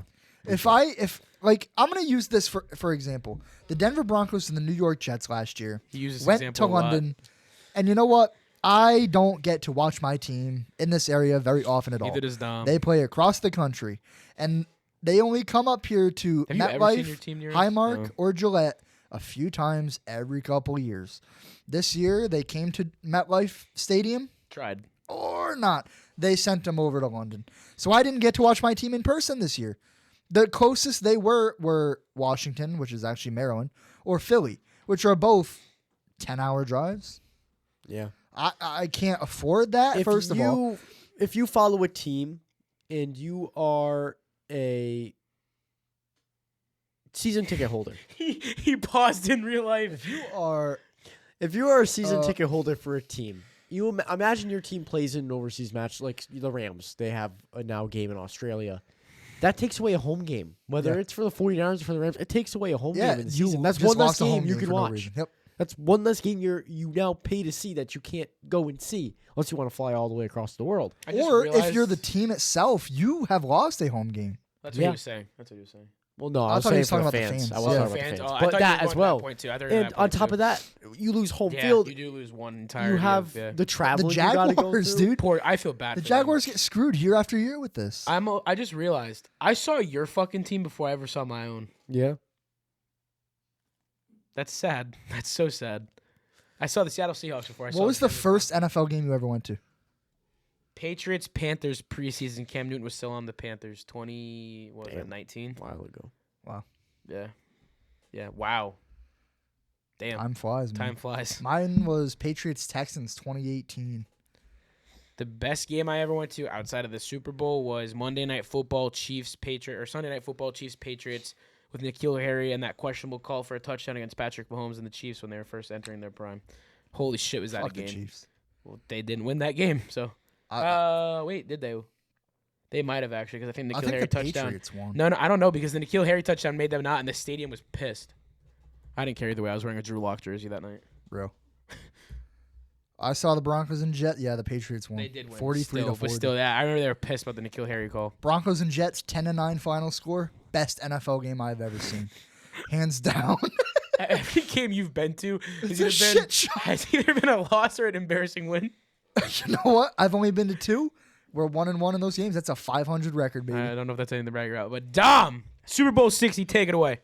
Bringing us to the most important game of the year, the game that every team strives to play in, the game where the Lombardi is given and the MVP is crowned. The Seattle Seahawks took on the New England Patriots at Levi's Stadium in L.A., in California. San Francisco, same thing. Close enough. I'm thinking about this year's. Same thing. Same state. They're close. He was so confident. Yeah, They were it's the so same close. state, different city. It's different He said it city. so confidently. I didn't even Levi notice. Stadium in L.A., in California. I'm thinking about SoFi, but it's I okay. got your fidget toy back. It's okay. Eat it. The Seattle Seahawks took on the New England Patriots in Super Bowl 60, in which Sam Darnold led his very lackluster offense against the Patriot defense. Listen, Luster. that offense was lackluster for the first half. So lackluster that it allowed my kicker, Jason Myers, to break the record for most points in a And single you still season. put up breaking over 20 200. points. 5 for 5 on field goals. 41 yards was his longest attempt. He went 2 for 2 on extra points for a Exactly. total Wait, of so 17 points. I'm just gonna jump to the to the main thing here. Although you won, what does it feel like knowing your team won and arguably what people are saying the most boring Super Bowl? I don't care. I mean, yeah, I was gonna say you won a Who championship. cares? I have a Lombardi. I just wanted to know if you gave a shit about how entertaining it was. Screw it. That means we're even better than we thought we were. Or the Patriots just suck. One or the other. Maybe both. There you go. There you go. But Kenneth Walker was crowned Super Bowl MVP with a whopping 27 carries, 135 yards, and 2 receptions to tack on another K9 26. is him, bro. He took K9 over. picking up the production First for a drive of the missing game, Charbonnet. when he hit the end for He what I looks thought was different. like a 9-yard run and ended up giving him the first down, I'm like, Yeah. they're fucked. Turned That nothing the, into something. The burst he had off the edge of the line He was unbelievable. different. He was unbelievable. I also just have to say, I don't know why it took all the way to now for me to realize this. His voice does not match who he is. Bro, it reminded me of Michael Thomas for the first time I heard him interview Yeah. after a game. But Sam Darnold going 50% completion percentage, 19 for 38, 202 yards, 1 touchdown to A.J. Barner in the wide open back of the end zone. However, no picks and only 1 He didn't have any sack. turnovers. No turnovers the in whole postseason. The postseason. only team to ever have a postseason run and not a single There turnover. was one play in Unbelievable. this game that I wanted to work so bad, and I thought that would have been the highlight of the game. Sam Darnold had so much pressure in his face, evaded 2 sacks, lobs it downfield, Yeah. JSN wide open. Yeah. I'm looking at the jumbotron and I'm like, oh my god, He overthrew if he him caught just that, barely. there's a chance the MVP goes to Darnold or JSN. Yeah. Yeah. That sets them up just so much more in yardage. Not only that, then we add the 2 potential catches by Rashid Shaheed in the deep game. Oh my God, one of them would have iced the game. The other one would have set him up for another score. Then this game's truly a blowout. I mean, it was almost going to be a blowout. There was almost going to be no touch on the board until Matt Collins took over. Yeah. Which, again, seeing that live and the 30% of fans that were there for the Patriots, they got loud. But if I'm thinking to myself, those 3 plays hit, Darnold's our Super Bowl MVP. Absolutely. But he put on a fantastic performance and did exactly what was What it's expected of worth, him. playing one of the best defenses in the league still, and yeah, there were struggles, but at the same time, This game brings prevailed. me back to the first round of playoffs when they had the bye, and you told us in our divisional or our wild card reactions that in divisional, all Darnold has to do is game manage and do the bare minimum of what's expected. And that kind of reminded me of this, where he kind of just did his thing until he had the opportunities to be not conservative. yep, He played very, very and he let it rip in this game. I was A going to lot say, of call it me was out if you want to, Gonzalez. but I think he played methodical in the sense that he only did it when he had to. Yeah. And Gonzo, you earn my He respect. played I'm very one of critical the best you. games I've ever seen. There was in the second or going into the second half, there was like 13 seconds left. JSN hit like a slant into the end zone. Yeah, that should have been a unbelievable caught play. touchdown. I will now say that Gonzo is up there with one of the best corners in the league. Granted, he Obviously, should have intercepted it. yeah, But He it was knew still a that. He knew that. You fantastic saw his play. reaction. Oh, you knew yeah. that when he hit the ground. Fantastic But play either Gonzo, way. obviously in the Denver game, I gave you my passive-aggressive thoughts. I think a lot of it came down to Stidham throwing a terrible ball. But whatever, you did your thing. You made up for the one give-up ball you gave to Marvin Mims. That's what's expected of you. Have more memory loss, play the next down. In this game, you completely showed what you were in Oregon. You completely showed that you were in lockdown corner and can go toe-to-toe with the best. Yeah. Because I said all week leading up to the Super Bowl that I didn't want them to have you cover JSN. But you went out and did that and did it to the best of your abilities, and I could have asked him to do it better. Better than any player really ever has. You're not going to shut out JSN. He's going to catch some passes on you. And I think the whole stadium was deflated when he went to the locker room with that injury originally. Absolutely. For the concussion check. But Gonzo did his thing, and I have the utmost respect for him now, and I think that was the turning point he needed for everyone that wasn't a Patriots fan. It was still uplifting to see the Seattle offense still be able to produce without JSN on the field. Yeah, for sure. It just goes to show that you Yeah. do have other weapons and other places you can go. So now that begs the question, does Rashid Shaheed need to be retained? Absolutely. Yes. You retain him, absolutely. That's a huge to. weapon to your special teams and your offense. A juice player that me and Nick were talking about I only last ask week. you this because a few weeks ago, maybe even a week ago, you were saying that maybe the reason they don't retain him is because of Torrey Horton. I think that with Torrey Horton returning, there could be some questions. You have Torrey Horton on a cheap rookie deal. Torrey Horton did do what Rashid Shaheed did, where Torrey Horton was the punt returner. He was the kick returner. He was the speed over-the-top threat because of how fast he is. And with him getting injured, we lost that. But does he provide the absolute ability of Rashid Shaheed? Is he as good as Rashid? Exactly. No. Does he have the same if ceiling? Paying I Rashid think so. means that your offense stays expanded in the sense that you can compete for another Lombardi, you do anything in your power to keep him. Absolutely. And we have the cap space. Now, Coop, he's on a 3-year deal. We have him for 2 more years. I was going to say, I know, but unfortunately, I think after that 3-year deal is done, it's his time in Seattle. Yeah. Maybe even his career. Maybe even before that. Really? I disagree. I think he's got at least one more good year in him, and even if his last year... I think next year is it for him. Wow. I don't think he finishes out the last year. Well, we can't talk all this offense without talking the defense. The dark side defense of the Seahawks is something. It's a force to be reckoned with. Witherspoon, holy shit! What a game! We could go all day comparing this to Legion of Boom, but at the end of the day, Legion of Boom had a better backfield. Everything. No, dark side special. No, still. the dark side defense has a better D line, but everything else Legion Boom. But either way, Ernest Jones 11 tackles. Yeah, in the Super Bowl. I mean, that whole defense worked together as such a good unit that Drake May had 50 yards by the end of the third quarter. Something like that. So 4 first downs in the whole first half. It was Chris Collinsworth said it in the third quarter. The Patriots were on pace for the historically worst offensive performance in a Super Bowl ever. That's how. And I think your defense started to let up a little bit until the Patriots scored that touchdown, and then you locked back in. Yeah. The one video I got out of the game during my 10-minute break, I want you to watch Will Campbell in the pass rush on this play, Dom. Yeah, I mean, we saw it the entire game. That D line was just dominating that poor O line, from the center to Will Campbell. They didn't stand a chance. They were both getting driven back in the quarterback. On TV, it looked bad. Immediately in his face. It's bad. It's really bad how quick it came to it. Like and that's why I don't blame Drake May for this game. No, all the potential in the world. That kid's special. Give Especially him some time. Since but he got his shoulder was so injured, they shot him up. But with no so one much wanted. stuff, No, yeah. But what pisses me off is that no one wanted to acknowledge his shoulder. It was bullshit. It was this. It was that. But then the second they lose, well, he had to get a pain shot in his shoulder. So which is it, Patriot fans? Which one do you want to ride with? You want to ride with the shoulder injury was being played up by the media, or do you want to ride with the shoulder injury was real and it set him back in the game? You can't play both. Nope, you can't. You can't defend and have it both ways. Now, I will say this, and it's completely justified. He's 23 years old. He's 2 years older than us. He played his first ever Super Bowl in his second year in the league. Let that sink in. When he did his walkout, the nerves were apparent. You saw it on his face. He looked nervous. Stunned. Yeah. Whereas you looked at the Seahawks, and I felt it watching the Jumbotron. You look at the Seahawks walkout. You look at Coop giving everyone high fives. You look at every player the Seahawks came out. Ernest Jones has been there too. I mean, oh my God, that Seahawks team came out terrifying with the green LEDs ready to come out. They knew they had to. If you get in the Patriots' heads, it's over. And Devon Witherspoon said that they had tell. Devon Witherspoon, he said they had tell on the quarterback and the O-line. They knew if they could get in them emotionally, the game was theirs. Yeah. And they did that. They did that. Byron Murphy and Derek Hall, 2 names I did not think would be the key X factor on that defense. Holy shit. I can't believe Vrabel let that happen. You can't. You didn't have much other choice. Here's the thing with the Seahawks defense this year that we learned. They're suffocating. When that defense wants it, you ain't stopping it. But mentally, the Patriots looked defeated before the game even started. Because the only man on that team that I think had anything, or 2 men, or Gonzo, Matt Collins. I hate Matt Collins. I love Matt Collins. How can you not like that guy? He's a clown. He's an absolute clown. Yeah. You didn't like his rat outfit? That shit was weird, but I like everything else about him. He's begging for Shut attention on the fuck way up. in. Warriors who? They lost. There's your Warriors chant. Matt Collins is all bark, no bite. He's the only reason they have some points on the board in the beginning. Because the Seahawks let up. And then the second they realized, oh shit. Fumble recovery. I never had a no shit And a moment. pick. Never had a no shit moment.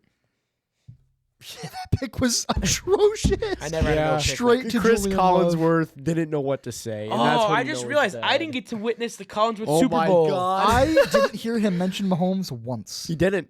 I couldn't believe He it. didn't, and it's. I think he did that because everybody bet that Everybody he was going asking to. So for him, every yeah. I yeah. think he wanted to. So Oh yeah. when that interception happened, Mike Tirico goes off an ill-advised interception, and then after Yeah, no that, shit. Chris Collinsworth comes on and he goes, what did he say? He went. It was Oh, something. Gabe. He was saying such obvious Oh shit yeah, throughout the he whole said. game. He said, "I have no words for that." Something along. You're a those lines. broadcaster. You can't better tell find me the you words have no for words. You got to say something. You got to say something. It Yeah, was I just dead air for a while. I Yeah. dead ass just realized I did not get to experience a Chris Collinsworth called Super Bowl. Yep. Well, you can go rewatch And it. I already rewatched it today, but I don't think I even tried to listen to him. Yeah, if that you didn't makes clock sense. it. Yeah. Wow. Chris Collinsworth called the Patriots Seahawks Super Bowl 12 years ago, right? Al Michaels, It was Al NBC, Michaels, yeah. yeah. Okay. Holy shit. So this is right after Chris Collinsworth was glazing Drake May. He was left, as AI said, left stunned and largely speechless after the pick, and he said, "I've got nothing for you here." Didn't say a word. What a after that. broadcaster! I think Yeah. I could have done something. He's one of the goats. Followed by roughly FYI. 15 to 20 seconds of silence. I will say I was rewatching the final 2 minutes of the Patriots Seahawks 1 Super Bowl, and Al Michaels wasn't good then either. I feel like he's always been bad, but just he's never just noticed it. nostalgic. Yeah. Yeah. Because I went back and I rewatched it. When they threw the pick, he did not. I think Brady is what made it feel emotional. The jumping, because Al Michaels was like, and it's picked at the goal line, and it's like, what? Intercepted at the goal line by Malcolm Butler. Mike Like, Tirico is scream. so And then good at did it. commentating. Like It's- Mike Tirico is calling the Olympics so now. This week good. he's phenomenal. He's, Everything he he is does. so good. He one is of a the one best of a in the kind. game, if One not of the a best. kind. He's Watching- truly taken over. watching him like just scream is so like. I feel bad for him that his fucking colleague is Chris Collinsworth. They do compliment each other well. Jim. No, that's a I whole know different- it's Tony Romo. We're mixing crews now. Yeah. Actually, I feel like when you do Chris Collinsworth, you have to bring up It's Jim. because when I do the voices, they both are kind of the same. Yeah. Can I you- don't do them justice. Before we sign off, I know it's late. Can you give me a Jim Nantz Super Bowl 60 with Romo before we sign off? You want the Tony Romo? But Super Bowl Who's 60. playing? Patriots, Super Bowl Seahawks. 60? Yeah. Okay. Ooh, I don't know, Jim. I don't think Drake had enough time on that throw. Will Campbell's just letting him get right through, and he just couldn't get his arm around. Wow, that was actually good. You held your own on that one pretty damn good. I do my best. I'm clipping that, by the way. That's going on. Go for it. Super Bowl 60 if CBS had I control. did it all in one breath. Yeah, I don't know My how you... face That's is starting to get red. Gonna start turning He blue. gets red. He gets Because red. he does it during all the- in one breath. Yeah. I don't know how he does. Well, it's his cadence. I but know how he whatever. does it. But that is all we have for episode 67. That is our Super Bowl 60 reactions, Super Bowl 60 trip recap. Turf Talk news and Turf Talk debates. As usual, if you ever want to collaborate, work with the Turf Talk podcast, you can reach us at gabedownpodcast@gmail.com. That is the best way and place for you to reach us in the most formal, timely manner. As always, follow on all socials. If you didn't notice last week, know it now. We are ramping up the content good. It is going to be filmed everywhere. Fanatics is coming to you in July. We have tons of things planned. You do not want to miss out on that and all the entertainment that follows. Without further ado, we will catch you next week for episode 68. So join the huddle and join the talk with the Turf Talk podcast.